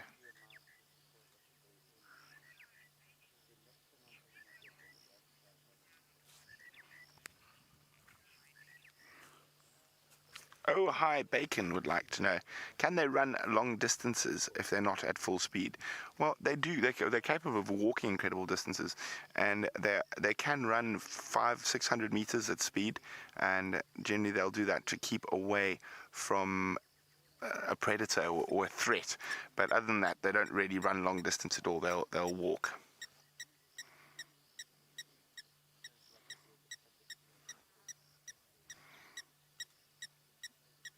Come on. Time to go hunting. Not snoozing. It's hunting time.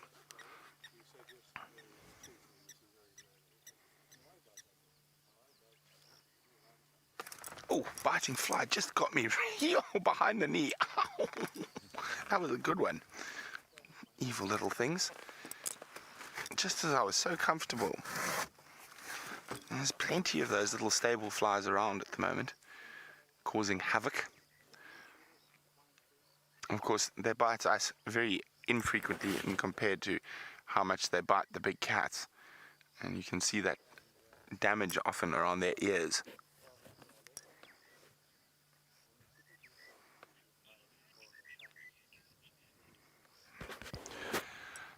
Bobo would like to know, would a cheetah ever try scavenge food? Now, it's very unlikely, but there are opportunists like all other predators. So yes, they would try if they found a dead impala and the leopard wasn't there or whatnot. They would definitely try scavenge.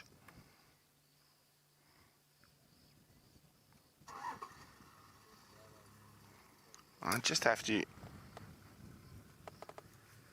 be on the radio. There's some vehicles trying to get in here before it gets too dark. We also don't view the animals after dark. So diurnal animals like cheetah and wild dogs we don't view with the spotlight. Oh, but we do have the IR light with us tonight, don't we? Oh, we might be able to stay after dark because we've got the infrared kit with us.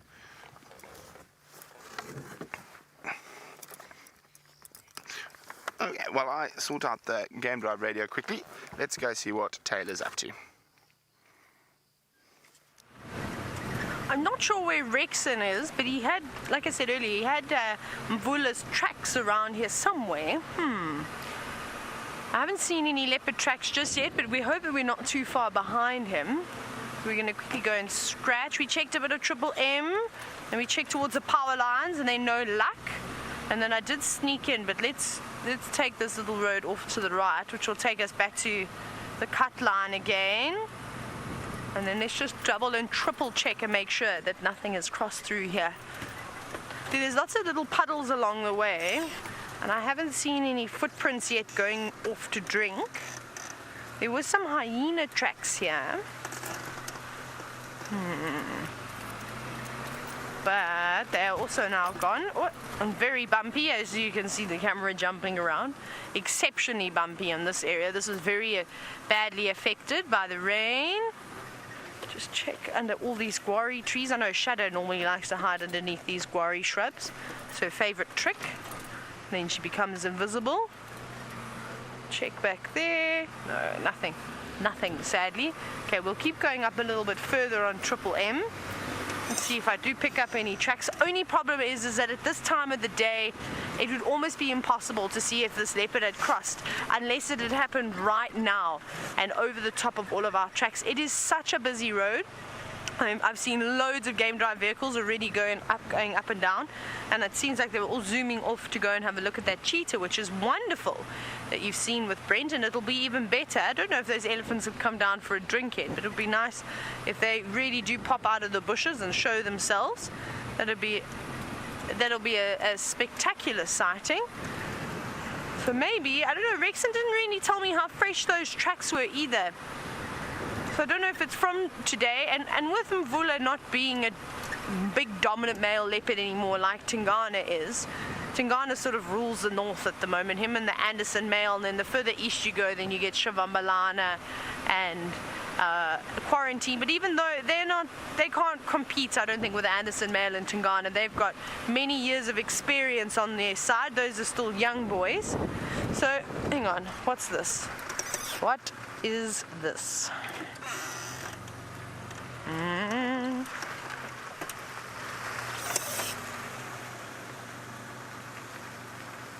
Huh. I can't even tell you what they are anymore. They're so old and so windblown. They've just got their toes. They were just little toes in the sand, but I couldn't tell you and no padding, so I couldn't tell you how many pads there were, if it was a dog or a cat track or a hyena track or even it could have been a wild dog track, and I would never have even known. Maybe that could be what it was. I think this is from the wild dogs running around here the other morning, because they look quite small and compact, but almost too long to be a leopard track. But very, like I said, very, very sand-blown. You couldn't really even tell what was going on, which was quite difficult. Oh, actually, have a look at this. Let me get a clear view of this cloud. Let me go up a little bit further. Let's try this gap here.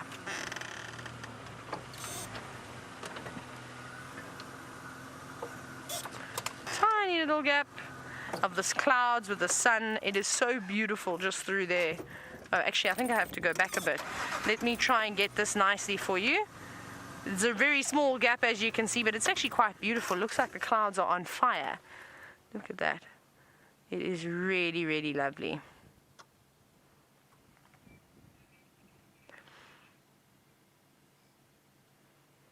This is beautiful. Okay, let's continue. Let's carry on and not lose these tracks or our initial plan. That's probably the best sunset you're going to get this evening. Maybe there's some big cumulonimbus clouds forming behind us, so perhaps they'll catch some of the pinks and oranges that we often get at sunset, but we'll have to be very lucky. Right, no luck with the tracks. And well, speaking about the tracking team, let's go across to Tristan, and hopefully he'll be able to give us a better update as to what's going on with those leopard tracks.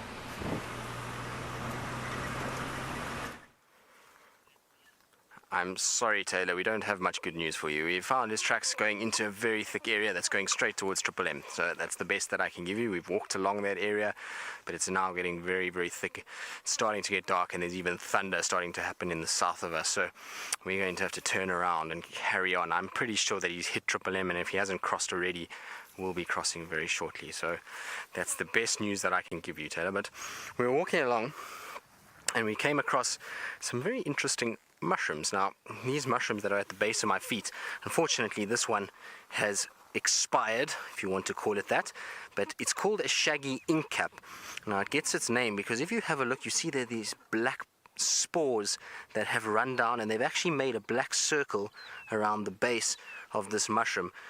Now, that black is all the spores that actually start to run from the cap of the mushroom, and that's where it gets its name, shaggy inkcap. As it starts to degrade, so these spores start to run like a thick inky fluid, and they start to drop to the ground, and then they form this circular, almost like crop circle around the fungus itself, which is really cool. So this would have come out during the rainy period last week, and it's only lasted for a few days, but it's very, very cool to see them. I was hoping we would find some that are actually busy dropping that spore-like structure, and all this ink starts to drip down. It really is something quite amazing to watch, and a very, very cool thing to see. There is another type of fungus here, but I have no idea what this is. I'm going to ask Taylor to borrow her fungus book, because she has a book with fungi in it, and it's a very cone-shaped fungus. So you can see this one should be quite easy to ID, and there the spores are on the side of it that are busy dropping down, so I'm sure I can ID this one. I just need to have a look through the book. I'm not very good when it comes to fungus. We don't see that many of them, and because of how quickly they degrade, it's not easy things to identify, and like I say, we're reliant on heavy rains to be able to have them. And this section that we're in is just a particularly good example for quite a few of these ink caps. There's lots of them around here, so nice place to look for them. Taylor says she's going to come and drop it off because she's had no luck with Mvula, and she says I'm welcome to identify it. Thank you very much, Taylor. It's very, very kind of you. Like I say, unfortunately, Mvula has given us the slip. It is quite difficult to track him. I was actually telling Craig that when he was a dominant male here, we once had a sighting of him on the Mala Mala boundary close to Cheetah Plains, and that was in the morning, and by the afternoon we left him sleeping there. By the afternoon they located him at the start of Game Drive, crossing the Buffelshoek boundary into Manyaleti. So this male, when he decides that it's time to walk, he definitely knows how to and will cover serious amounts of ground. Now this afternoon I think we were just behind him, and unfortunately we were just getting a sort of the run around and missing him every time we would go across a block. So it's unfortunate, but it's the way it does go. Alright, so talking about cats and us failing, let's rather go across to Brent, who's had a lot more success and has been able to catch up with the spotted cat. 3. There we go. We're still with this wonderful cheetah. He's starting to do a bit of grooming, and he might get up and start moving now. And who knows, is there an unexpecting impala around the corner? Is he going to catch himself a meal, or is he going to go hungry? So with the big cats, when they start grooming, stretching, it's always a good sign that it's about time to get moving.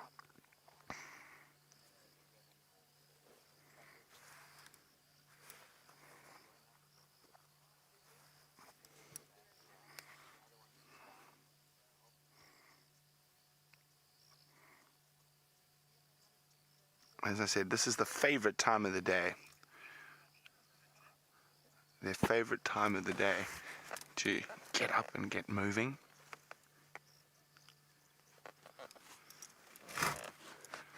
And hopefully it's going to happen quite soon. It's getting the temperatures dropping a little bit. Or maybe the flies will irritate him enough to get him on the move.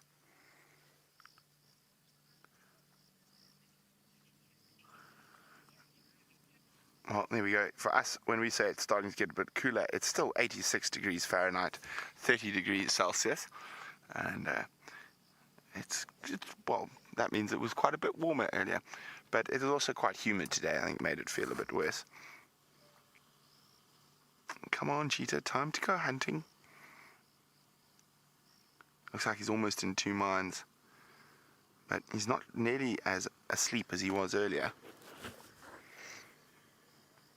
I wonder which way he's going to go.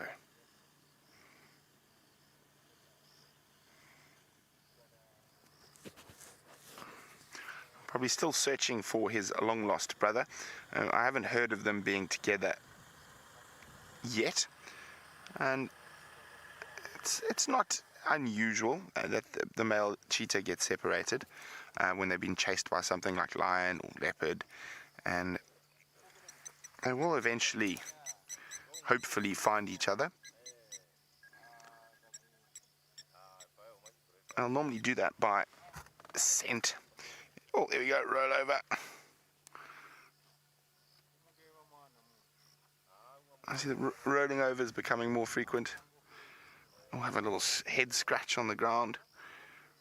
Let me just move back a bit.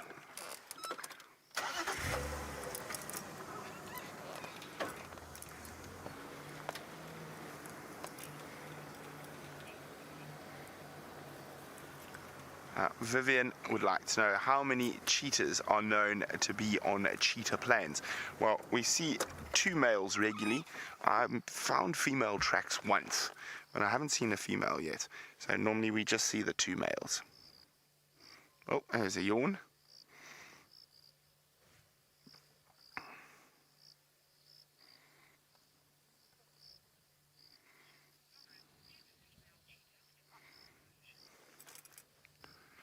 Now, Lauren would like to know, do female cheetahs ever form coalitions? No, they don't, Lauren. They are solitary. And there's no evolutionary reason for them to form coalitions, whereas male, it's much easier for them to defend a territory. Female cheetah are more nomadic. Now, they have very big home ranges, but they pop in and out and all over the place. And you must remember that cooperation, and things like coalitions, are all to do with the best reason in evolutionary terms, which is either for mating or for food resource. There we go. Oh, and we just moved here. He rolls over again. But as I said, it's starting to look good for him getting up and maybe starting to get on the hunt shortly.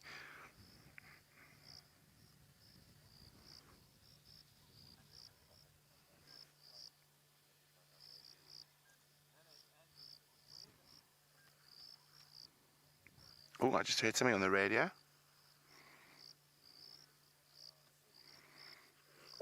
Oh, good scratch.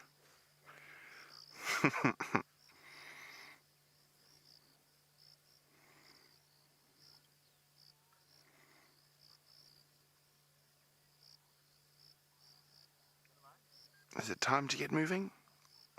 I think so. Remember, hashtag safariLIVE if you'd like to ask any questions. Will this cheetah get up and go on the hunt? That is the question on my mind at the moment. There we go, he's up.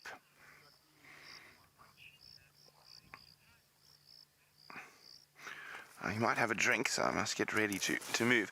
Now, Rob is wondering, why are cheetah less successful than leopards when it comes to survival? Well, Rob, it's very, very simple. They've become so over-specialized that they are unable to defend themselves against any real threat, because any little injury could cause them to not be able to hunt. And they are literally the bottom of the predator food chain. So everyone else is higher up than them. As I say, even a big group of vultures can chase a cheetah off a kill. Oh, he's a bit more hungry than I thought.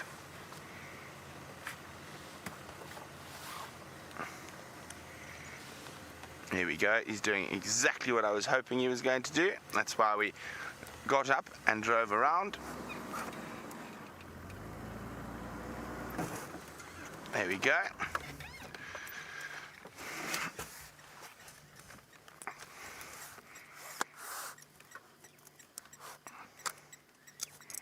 Isn't that pretty?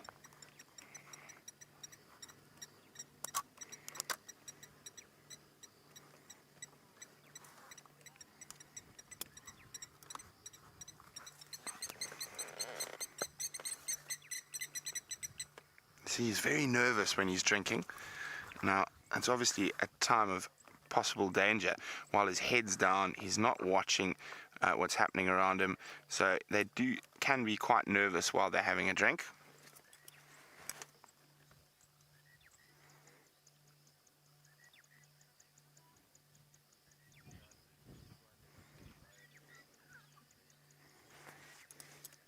Daniel is wondering, is there anything lurking in the pan that cheetah's drinking from?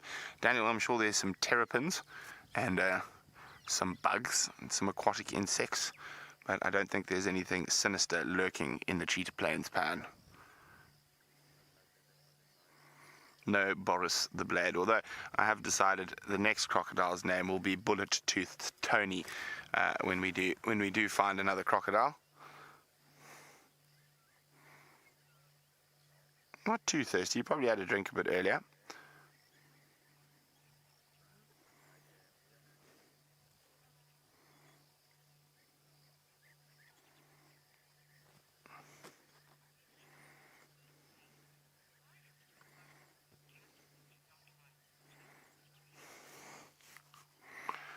Now, Paulie is wondering, why is it that most of the big cats don't like water?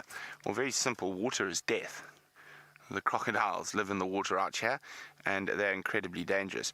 If you think about the two big cat species that do like water, tigers and jaguars, they don't have very big crocodiles where they occur, so it's not nearly as much of a threat. I mean, of course, there are caimans in the areas where the jaguars live, but the jaguars tend to end up eating the caimans rather than doing anything else.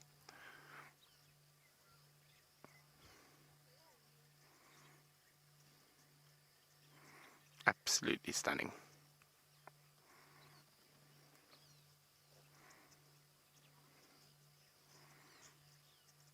Lovely reflection as well. just a little bit of wind that's keeping the top end from being a perfect reflection. It does seem to look like the cheetah's deciding which way should he go. And the answer is, I think you're going to lie down again and think about it. Now, it looks like they might go south. Well, it's good. There might be some impala to the south of us.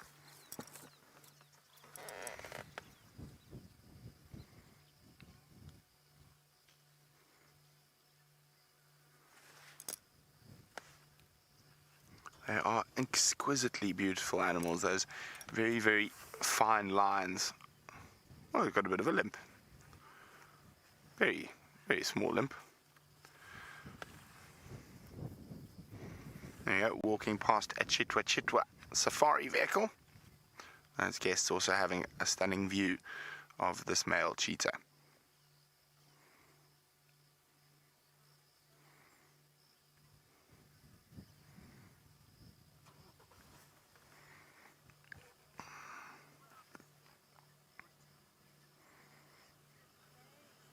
You can see he's going to disappear into that grass, and it's going to be quite hard to follow him. Well, see him. I think we should manage though.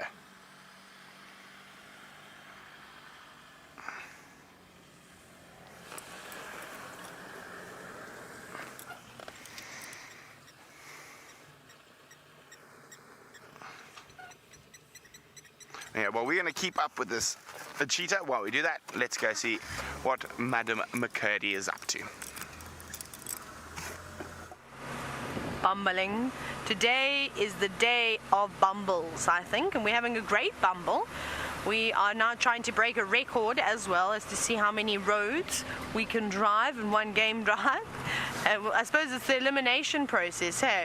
And then eventually we can just go up and down and start doing the same roads again, and then hopefully by then some animal, hopefully a cat by the name of Mvula, would have decided to have popped his nose out.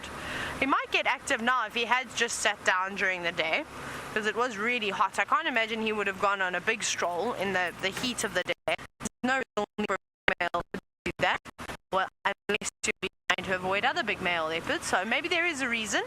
But we're hoping to see a big cat. Now we're going to drive on Mumba Road next, and we're going to turn left on the next road and then check around there, maybe check Drakensberg back up towards Buffelshoek Dam, and try not to catch too many insects with our eyes this evening. That'll also be one of the goals.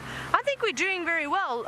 Now, what's really funny is that with a GPS, as we're driving around, because these vehicles have got a GPS in them, so the directors can see where we are going, and unintentionally every now and then you make a picture on the GPS by just driving up and down. So that might be one of my goals soon. If we don't find an animal, I'm going to start creating images for you. Louise, have I drawn a picture yet with all the roads that I've been on? Or not yet? Does it just look more like a scribble? Okay, so Louise she says I've drawn a picture of the Djuma boundary. That I've definitely done.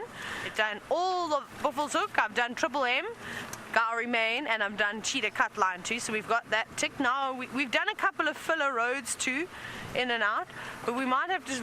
Wondering if we go to quarantine or an open area, maybe we'll be able to draw something. One day Jamie unintentionally drew a dog, which was quite nice. It was a magnificent sighting. Kirst actually managed to get a screenshot of that. It was quite wonderful. I'm actually envious. I didn't realize you could be artistic as you drove around on the roads. I'm trying to think, if I did that, what could I make? I don't know. Okay, I'm gonna just zigzag now until we find something. It's got dark, very dark this evening, very quickly, so I'm sure Bushwalk is almost heading home. Not quite yet, but almost. It's a problem with these clouds that we've been having building up every single evening is that we lose about 10 to 15 minutes of light, which is a pity. Where are the animals? Animals, animals. Nothing in there. Let's keep looking. That's all we have to do. This is the thing about safaris, is that sometimes you see so many different things, and other days it is hard work. And if it was easy, well, I suppose everybody would do it then, wouldn't they? Well, that's the joy. Some days are great, some days are a little bit slow. But I got to see my elephant, So I'm very happy with that. I think we could just about pack up and go home now, because I've topped it. I've been trying to find that elephant for 2 days, and I finally got one. And I don't know, let me ask Louise quickly. Louise, did Brent mention about that very interesting article about elephant sleep that we've all been reading? Let's see. Okay, so I read an interesting article actually the other day, and then Brent sent it to us this afternoon, and they were saying that elephants don't have much sleep. Now, we've always thought that elephants have a couple of hours of sleep every single night, or during the day, sort of spread out. So we would say that they would take naps during the day. During the heat of the day, you'll see them standing motionless under a big marula tree or a knob tree, whichever's got the most shade. And this seems to not be the case anymore. It seems like they take these little midday siestas, but it's not for very long. So what some scientists went and did was, and it's really amazing, if you look at an elephant and you think to yourself, what part of the elephant's body is it moving the most? Big trunk. And that's true, it's constantly feeding. We know that they feed for about 19 hours a day. And the rest of the time they're in between, they're drinking water. They're doing other things. So essentially, I don't know where this excuse me, I swallowed a bug. I'm getting used to them now. I don't want to get sick anymore. I just cough them out, or I just keep swallowing. I'm getting habituated to eating flies. Anyways, so they put this like tracking device, but almost a movement device. You know, have these things in your mobiles or on watches that tell you how many steps you've done, and this is the equivalent. They put this on a couple of elephants, and they worked out that some elephants, just depending, it was an average where they sleep to 1 to 2 hours a night, and normally between, I think it was about 2 o'clock and 4 o'clock in the morning. And they reckon that that's got something to do with the optimal temperatures. Firstly, it's nice and cool. Excuse me. There's not much. That wasn't a sneeze, Louise. That's have a sip of water.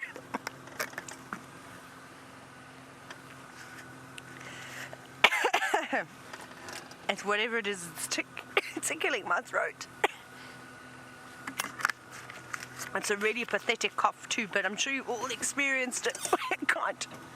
Where you have this horrible tickle in your throat and it just won't go away. Let's see if the water's done. Nope. I'm almost dying. Okay, I think that should have done it. We'll see. Basically, they sleep between those hours. And then there was one elephant that didn't sleep for, I think it was 46 hours before it took its first rest. So it just shows you that they're big animals, something like an elephant. It doesn't digest its food very well. It's constantly moving, it's feeding, traveling large distances. You would think that they'd be exhausted after something like that, but it just shows you that they're not. I found that article very fascinating, and it really is unbelievable what we can do nowadays with technology and how we're able to now sort of further these theories that we've put out about these animals. So that's really amazing. That is something that none of us would have ever known, and thanks purely to the technology that we have today has allowed us to find this out about elephants. This could obviously depend on those particular elephants and the habitat that they're in. It could be different for elephants in Kenya, to Tanzania, to South Africa. You just never know. You'd have to do a wider study. But it's a very, very great thing, I think, what they've started. And it'll be interesting to see if they further investigate it. As I mentioned, it's getting a little bit dark now, and I know Tristan and Rexon and Craig are going to be heading home shortly. So let's pop across to them to see, well, their whole journey on their way home.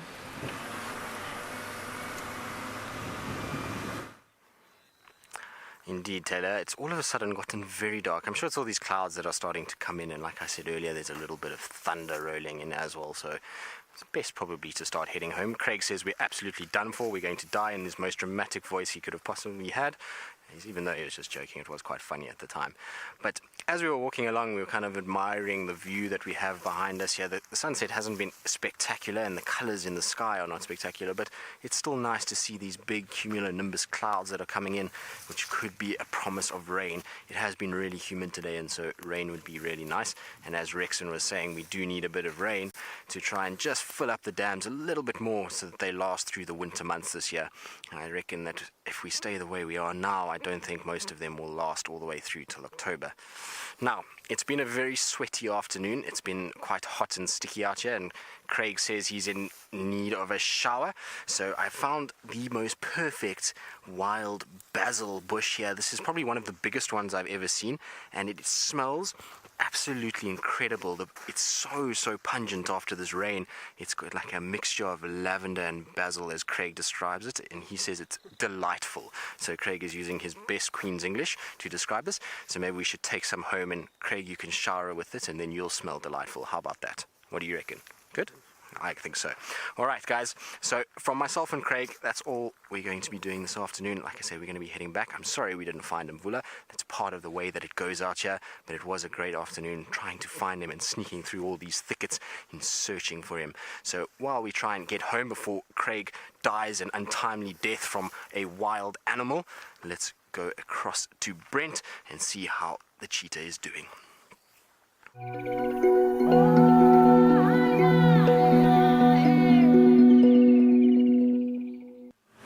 And I've magically turned from Brent into Taylor. Isn't that a great magic trick? I think it was quite wonderful. I don't know, I think I'm in the wrong profession. Maybe I should become a magician. I think it'd be a good idea. What do you think, Louise? Louise, do you think I'd make a great magician? I'm good at, well, no, I don't really know what I'm good at about magician things. What would my stage name be? Should we do, yes. Who can come up with the best magician stage name for me? Let's see, hashtag safariLIVE on Twitter, just for a little bit of fun and games as the day ends and it becomes night. It would be interesting to see what type of magician name you think that I could have, and I wonder what my outfit would look like. It would be very sparkly, I can imagine. There would be all the sparkles you could think of. So Louise has said my stage name should be Magical McCurdy. Don't know how I feel about that one, Louise. I don't think everyone would be... I don't know if I could hear somebody shouting out, going, everybody, welcome, come and see tonight's and watch her make things disappear. I don't know if that really works, but we'll see. Maybe, I'm sure there's a couple of you who'll come up with some really interesting, crazy ones. But we've come back towards the northern section, northeastern corner now of Djuma, having a look for these lions, this mating pair.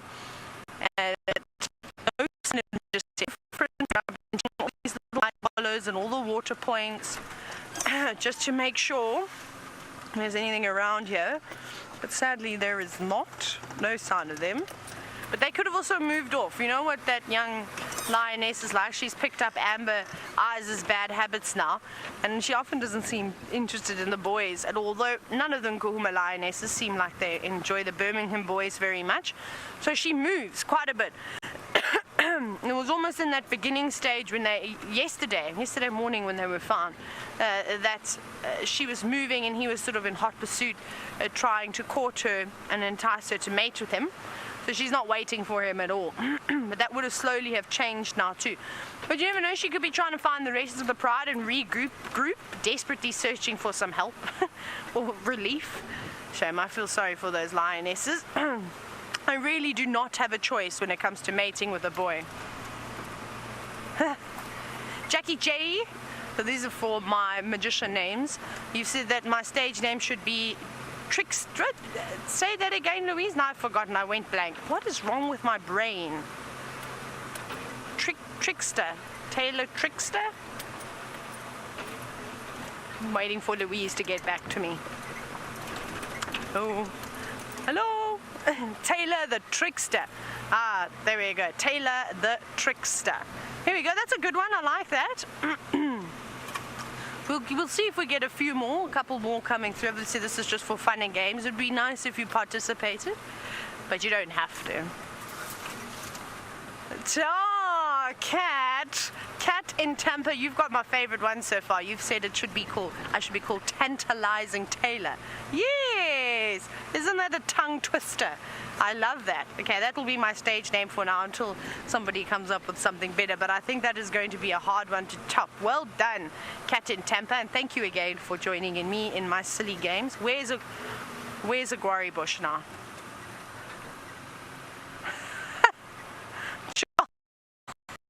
You said my name should be Taylor la la la la la la la la la la la. I like that.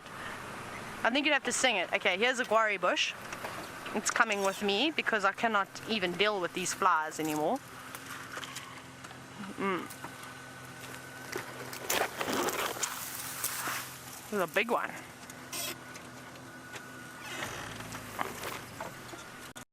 This is a big branch. Get away. It's just bang if there are any ticks on this already. Get rid of the twigs. And then you see it's big enough so that I can get Lamech and I. And we'll just do a circular motion. We'll try it out. The other day we were doing swatting and it was making quite a bit of noise, but I think it stops him from buzzing around your head. And then swat them every now and then. I think they're gone for now. I've now put something all over me. I don't know what it is. It could just be ticks that I've just shaken all over myself. Because remember, the animals rub up against the trees too to get rid of their parasites. That was a bit silly of me. So there's a tip. If you do want to use a guarri branch, make sure you give it a couple of whacks on something else first other than yourself, or put it above your head, because you might be unlucky and have had something scratched just on that tree and then it be infested with all those different parasites. That would be terrible. Let's hope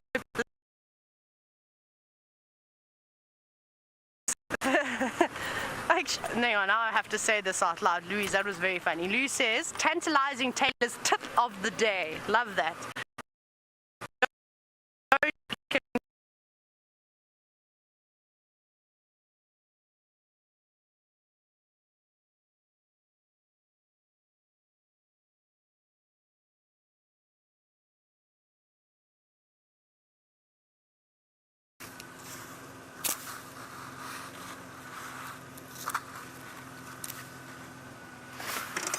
I apologize, it seems as though the signal's a little bit bad here, but let's go back across to Brent and that spotted cat. Well, it's just behind this fallen marula, and I'm hoping it uses it as a nice high vantage point. So I think that's exactly what this cheetah's about to do. Jump up on the marula. Come on. Up you jump. Is everyone ready? I'm ready.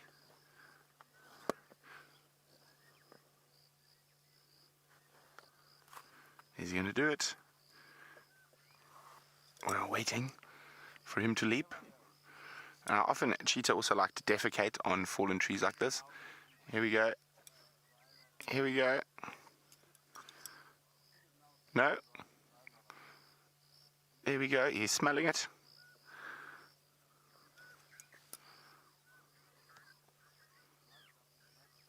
Come on, up you go.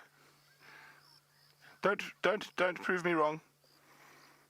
I shouldn't have said he was going to jump up. Then he would have jumped up, but he should jump up. Now, actually, just zoom. I know this is a risk, Dave. You see that little up to the right? There's that little black thing there? I think that's probably cheetah poo. And they like to defecate up on spots like that. He's playing with us, Dave. Come on. Up you go. There we go. Wonderful. So, as I said, they often use it as vantage points to spot potential prey, but also scent mark. So they will scent mark on those things and defecate as to denote their territory and their boundaries. So if any other male cheetah happened to come along, they would know that this area was occupied and they'd have to probably fight for it.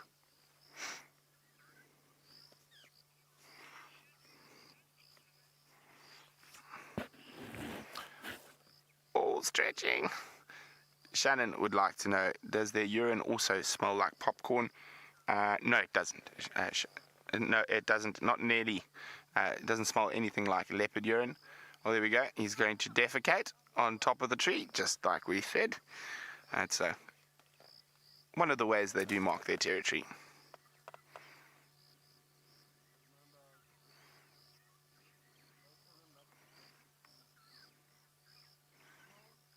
They are stunning.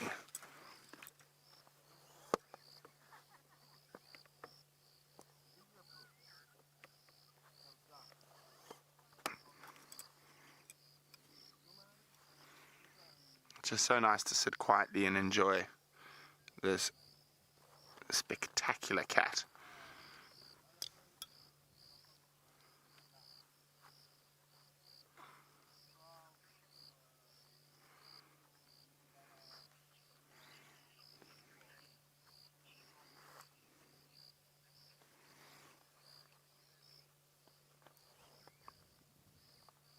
Eli Yellow Bear is wondering, are cheetah the only big cats that purr? No, they are not. They are not the only big cat that purr. A lot of the other, or smaller big cats, such as, if I remember correctly, clouded leopard and all of that. So they have an ossified hyoid apparatus, which is the bone in their throat. So leopards, lions, snow leopards, tigers, jaguars, all have an elastic hyoid bone, and that enables them to roar, but cheetahs don't. So they chirp and they purr and they hiss.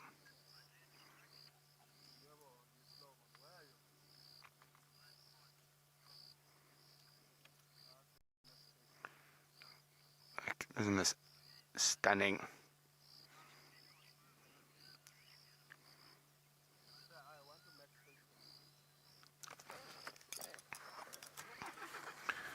So we are getting quite close to the Mala boundary, but so far he's still reasonably far inside cheetah plans.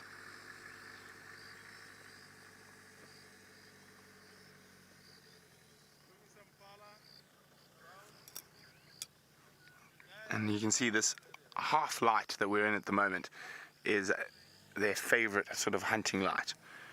Oh, he's going to pop down. Oh, it's feeling quite sprightly all of a sudden.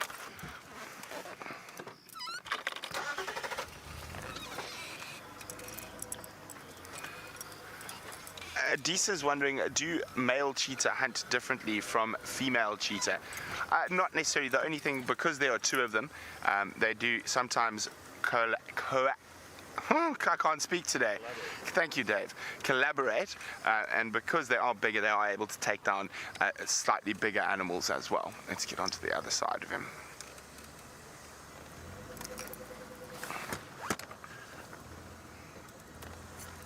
Sorry, guys, I just need to. I've got to be on the radio. Jamie, come quickly. It's moving. It's probably now 50 meters from the boundary.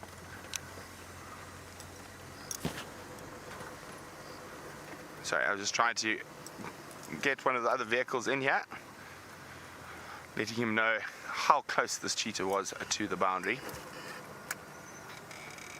And the answer is almost on top of it.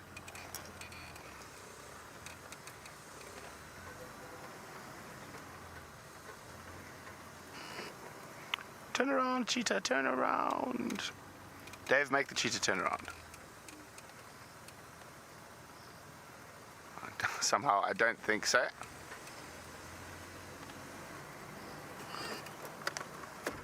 Lay would like to know, where will a cheetah keep their kills?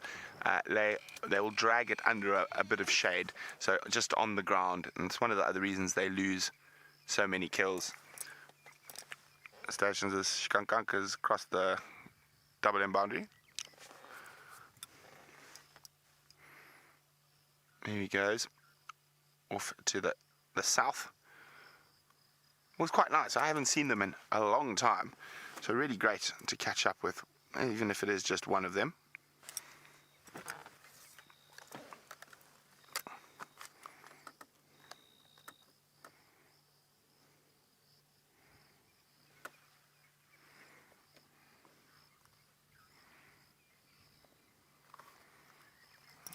Yes, come back.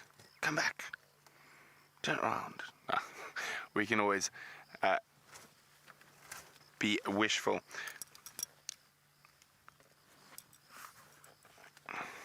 As he disappears down to the south.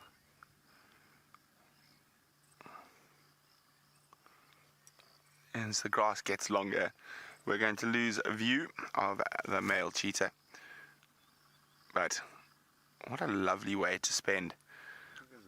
Yes, there's Gnorm in the canoe behind. Now, Gnormless is a bit big for the cheetah.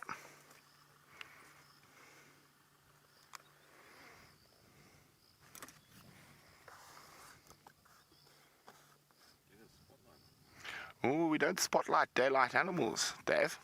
Naughty Dave. Dave. I'm going to have to hit you with a stick.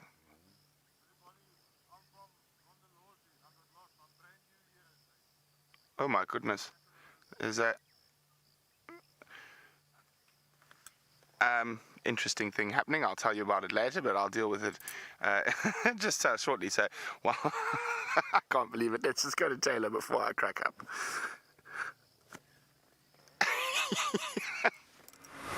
Are we still bumbling? Doing my favorite thing this afternoon. Bumble.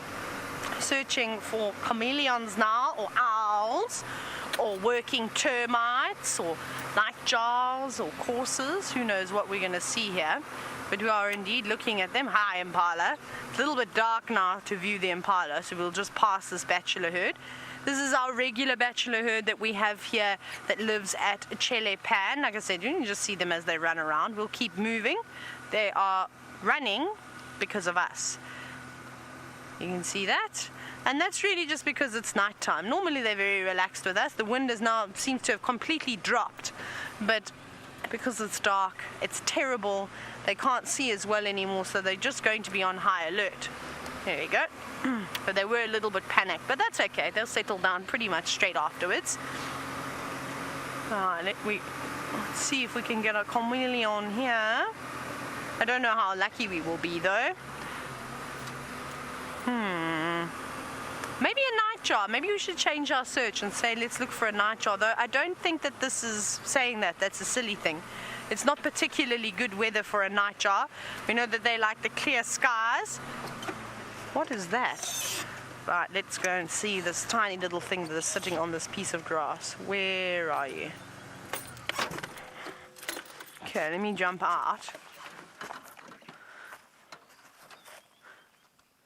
I'm stuck now. I'm now tangled.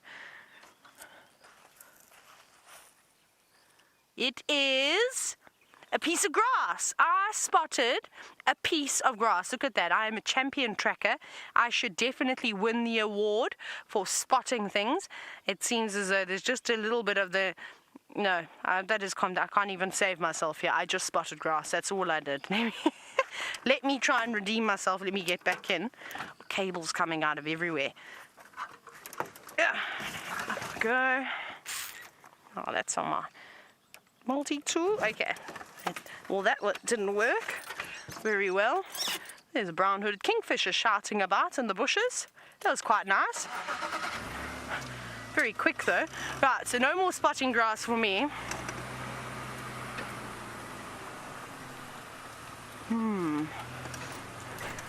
Okay.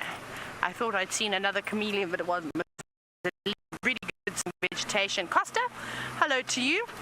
You're asking, which animal do I think has the biggest sense of humor? Sense of humor. Should we go with leopards? They must have a great sense of humor, especially on those days when we can't find them. They're having a big laugh that we're driving around, passing them all the time.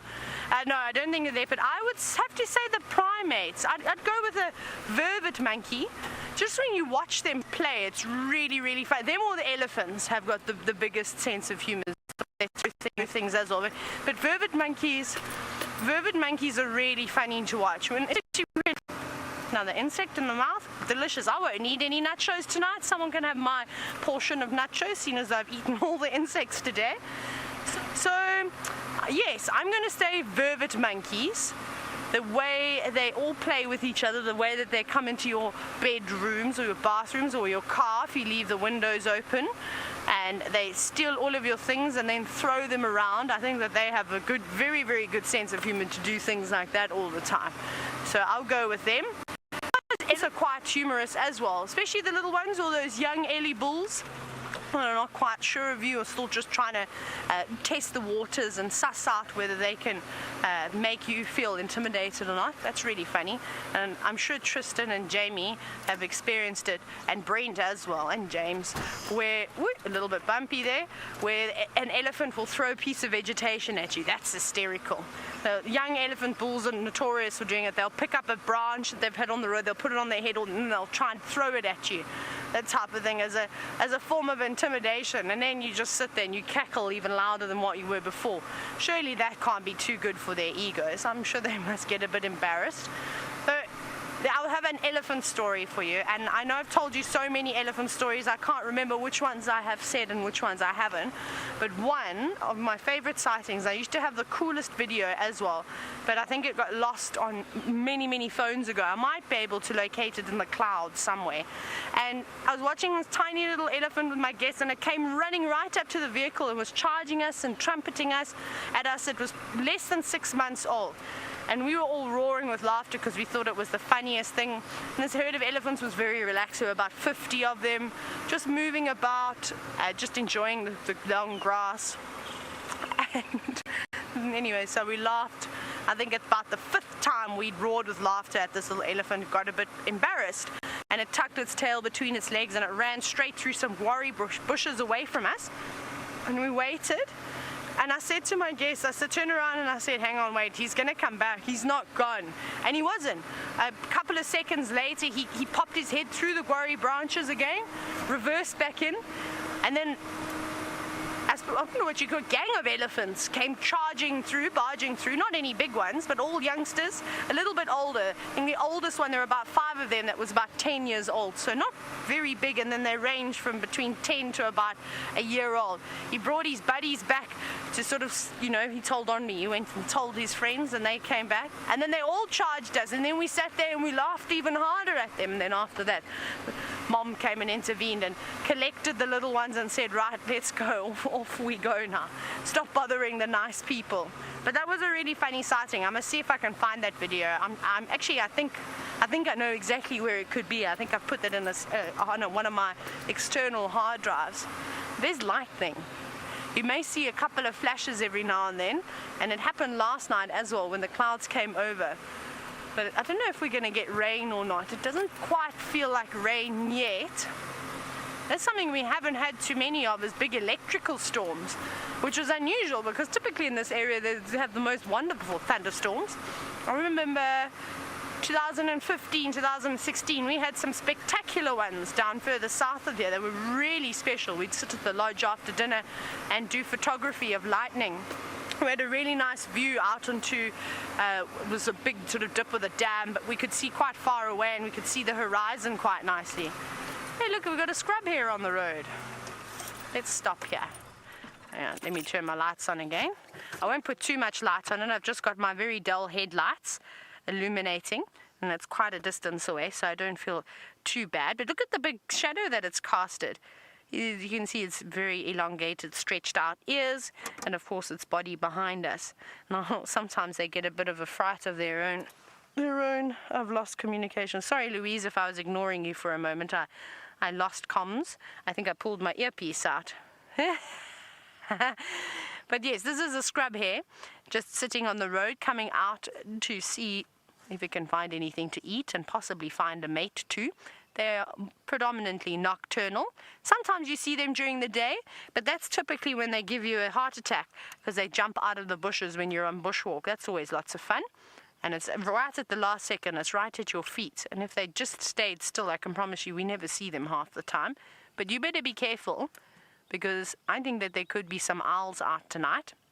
And a Verreaux's eagle owl, the biggest owl we get in this area, could quite easily swoop down and snatch up the scrub hare, which would make a very nice, tasty, delicious meal.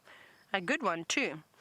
Now, we'd always see them in pairs, so I wonder where this other one is.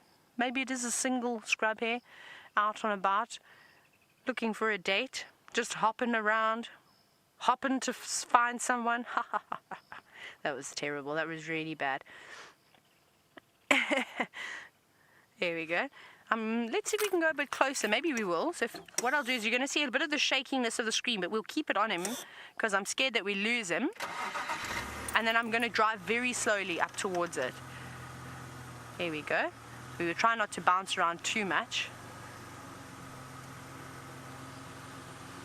Get a little bit closer. Maybe it'll be relaxed so we can get a better view. Hello. Here it is. Nibbling, but listening and watching us at the same time. And I do feel a bit sad for them because they really are quite low down on the food chain, and it must be quite terrible to come out in the darkness when all the predators are most active, and then of course you have big scary owls that fly around at night that fly silently so you can't even hear them coming, not even with those big ears. A scrub hare won't hear an owl. They're amazing how they can fly so quietly. So it's really, really tough. All these guys out here, a jackal, a hyena, a young leopard cub, a big leopard, anything would try and eat this.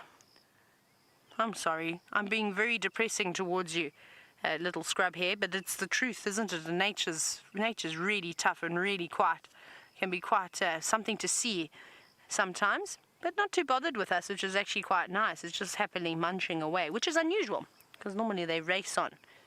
Thank you, scrub hare. Very nice. Okay, well, let's not bother it too much. I don't want to keep the lights on it for too long. Bye-bye, scrub hare. Let me turn this one off. Enjoy your evening. Please don't run out in front of the road now. Bye-bye. There it goes. Oh, there's another one. Here's its friend. This one is now, you can see, is not partaking. It's running away from us, so I don't think we'll bother with it. Bye, scrub hare. That one's a little bit more scared. Like I said, so let's leave it. We don't need to terrorize the animals. We're lucky with that one that we just saw. Lauren, you've requested, not requesting, because requesting is not a word, requested, if we can find a bush baby. Should we go have a look for one? I think so. We might get lucky tonight.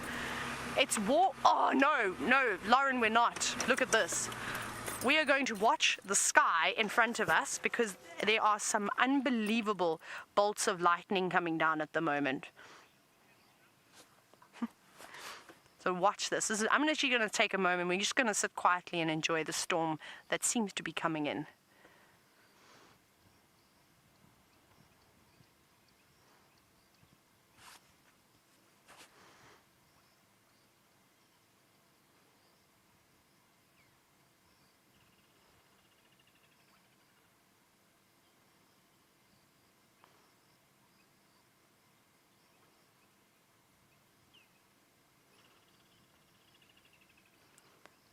Wow, that was a goodie. Now, it's not particularly massive bolts of lightning just yet, but also it's very hazy. So I don't think we are seeing it as clearly as what it would be without that haze. But it's very quiet. There's no thunder just yet. Oh, that was a good one too. Wow. It's lovely with that dead tree as a background as well. That's beautiful. So if you do manage to get some screenshots, please send them through. Hashtag safariLIVE on Twitter. Because if you can get something like this right, that's pretty spectacular. It's one of the hardest things to do, or picture to take as a photographer. Unless you don't mind leaving your camera out for a while. Look at that. Nature's fireworks. I always get a little bit nervous when I start to see electrical storms coming in. Whether this is going to develop into something, I'm uncertain. I think it might just be taunting us like it did the other night. But this is great though. And especially in winter when it's really, really dry and there's still a bit of grass around, because all it takes is one bolt of lightning to hit the ground, and you've seen it. When it becomes like a desert, that vegetation gets so dry, and it's going to take a while before all of this long grass eventually disappears and goes brown, and then we're just a sitting duck really waiting for a bolt of lightning. But I suppose then we get lucky that in winter we don't typically have any rain, so that saves us a little bit too, because fires out here can be scary. And if any of you are from Australia or from the US and you've seen the big fires in California, you will know that the big runaway fire that happens in the bush or in valleys, and it's not a great thing. I think that was spectacular, don't you? Watching the lightning, it's getting more and more impressive, so maybe we'll go find an even better spot than this. But I'm not sure where Brent is. I'm wondering if he's back yet from Cheetah Plains. Let's jump back aboard on his vehicle and find out. Hello! No, we are still very much far away, deep inside the Cheetah Plains. I'm just checking that northern boundary again to see if Mr. Q doesn't pop out. Oh, there's a Corsa. I don't think I have that on my list yet for this month. Bronze-winged Corsa. Now, I said I would explain why I was cracking up earlier. So, what happened was, of course, there was a vehicle from our southern neighbours who was standing by for that cheetah to cross the road and into their area. And then I saw, let me just find the Corsa, sorry, quickly. I saw another set of lights sort of driving around towards them, and I just assumed it was another game drive vehicle from our neighbours down there. There we go, Bronze-winged Corsa, tick! Oh, I have to check how many we're on before the end of drive. But I assumed it was just another one. So obviously it was quite dark. So the guy in the other car was actually lost, and he was from somewhere very far away. Like, it's difficult to get to where he got to if he says he is where he's from. And he didn't see the cheetah, so he just got out of the car and walked up to the poor ranger who was sitting there and started asking for directions. Funny things. Fortunately, cheetah are not aggressive. The cheetah looked at him and didn't care and carried on, and actually stood there for a while longer. But that guy is seriously lost. I mean, he's as lost as someone who used to work here. I'm not going to say names because that's nasty, but there was someone who used to work here who was coming back from fixing something on the Arethusa repeater, and instead of turning left, turned right, and ended up about 70 kilometers away, sunburned, hungry, thirsty, and had to be escorted back by the anti-poaching guys, so he didn't get lost again.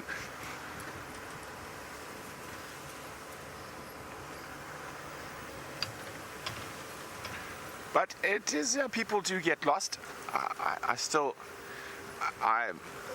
I've worked with quite a few people over my years in the bush who just seem to not have a sense of direction whatsoever. It astounds me. And literally driving straight towards the setting sun and still don't know that that's west. Even though obviously logically they know, but put them in the middle of a block here and you tell them to go north and you can hear them crashing south.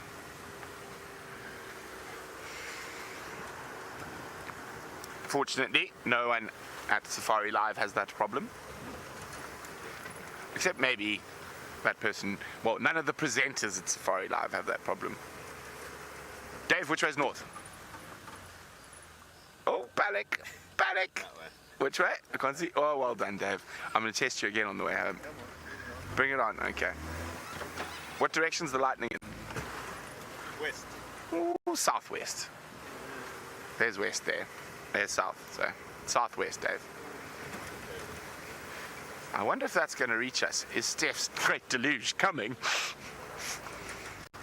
Well, let's go to Taylor, who's looking at Steph's great, or the possible great deluge, rolling in from the southwest with some spectacular lightning. I know this deluge. I don't think we're going to get it. Hey? I think that we've had our opportunity and we've missed it. But who knows? Tonight could be the night. But I just thought that to watch this lightning is just so beautiful. Isn't this lovely? You can hear the crowned lapwings. They're not happy about something.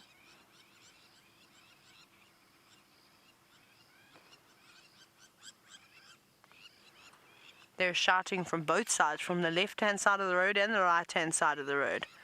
Now, typically crowned lapwings are actually more diurnal, but they're very active this evening. You see them running around, but this is when the coursers, the bronze-wing coursers, come out. And the thickneys, the water thickneys, also they're both. You see them running around during the day when it's not too hot, and then you see them at night predominantly. You hear them calling mainly at night, unless they are alarming at Shongile and Hasana at Twin Dams. Then we hear them during the day. And then also the spotted thickneys come out and about and will play around. But I hope that we do get some rain. It's creeping in slowly, and there's not a breath of wind anymore. So if the storm does come over, and we do get a bit of rain, it could be here for a while, because there's nothing to just keep the storm on moving. Like I said, the clouds are creeping in. This is really, really cool. I haven't sat and watched lightning in ages. And thank you so much for all of you who have sent screenshots in of the lightning. It's always beautiful to see. And try now from a different angle. This is really nice because it's quite open. You've got a bit more of the sky to play with. And then when it sort of flickers like that, you're able to see the different types of clouds that are forming in the sky, which is really lovely. Let's see if we're going to get any more good bolts. Just as I was approaching this spot, there were a couple of crackers that came through. Some massive bolt. Oh, there we go. That was a good one. That was really good. You had quite a few bolts going through. And it all seems to be concentrated at the moment. But we have also been building up for a storm, though, with all this humidity that we have had. I'm just listening. These lapwings are very cross. I don't know if they're cross about us. We're sitting here with no lights on, so they shouldn't be shouting at us. And we're quite far away from them. Excuse me. I've got one more come. Whew. No, it's gone. Maybe it will come back. Listen to the lapwings.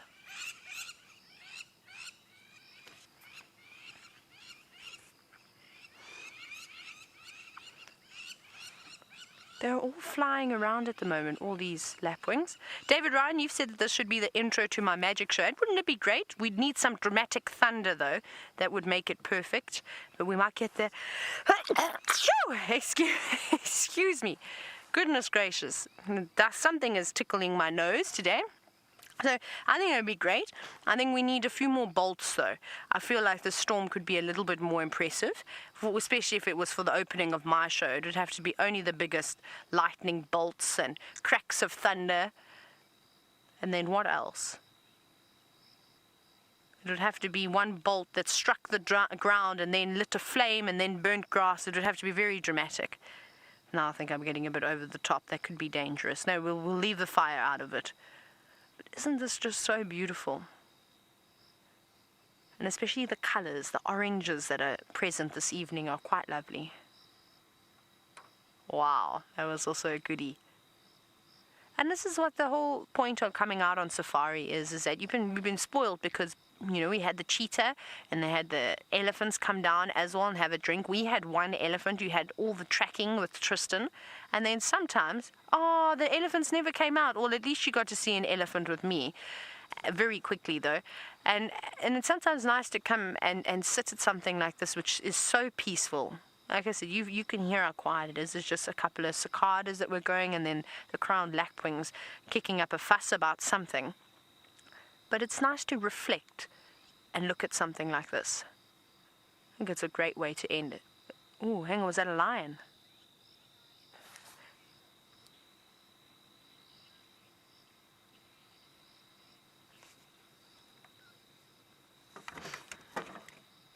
I just took my earpiece out there for a moment. I thought I could hear a lion roaring, but it wasn't. I think it was thunder.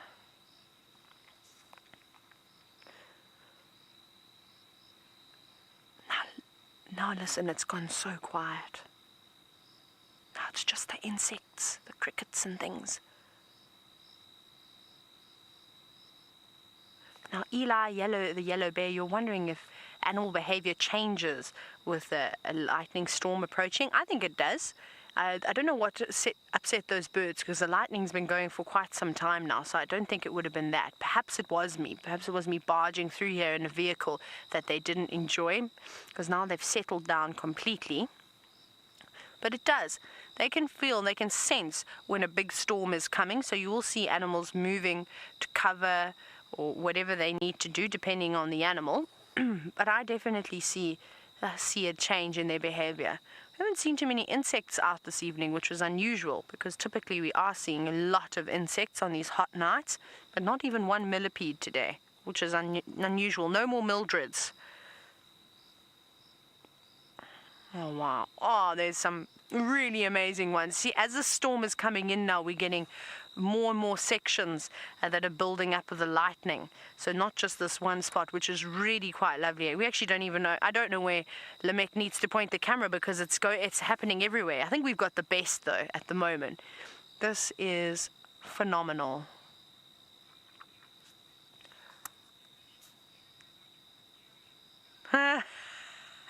So for Tato, you said that I should be called Tenacious Taylor the Entertainer. Wonderful. The names are just fantastic. Oh, no. I think that Entertainer should be it, though, but we'll tweak it a little bit. We'll have chats about what my stage name should be, but thank you for all of those, and thank you for everybody that participated in our silly little game this afternoon. I hope you enjoyed it as much as I did. You know, all the small things. Well, it's the small things in life that bring me joy. And I'm so jealous. Something I have to mention is that, was it Jamie that had, yes, it was Jamie that had the ants dragging the tadpoles out of the puddle. I know this is completely random, but it just popped into my head and I forgot what a fantastic sighting that was. So that's going to be on my bucket list. I need to see something along those lines too. My goodness. But what a cracker of a sunset safari it has been, don't you think? Don't you think it has been wonderful? We've had lightning, we've had cheetahs, we have had elephant, we have had a couple of other things. You've learned so much with Tristan this afternoon on how to identify tracks, so I'm sure that when we do a tracking exercise, you'll get all the answers right, which is quite lovely. But I'm going to leave you with the final look of the lightning as we come down to the final seconds. We'll see you tomorrow morning for the sunrise safari.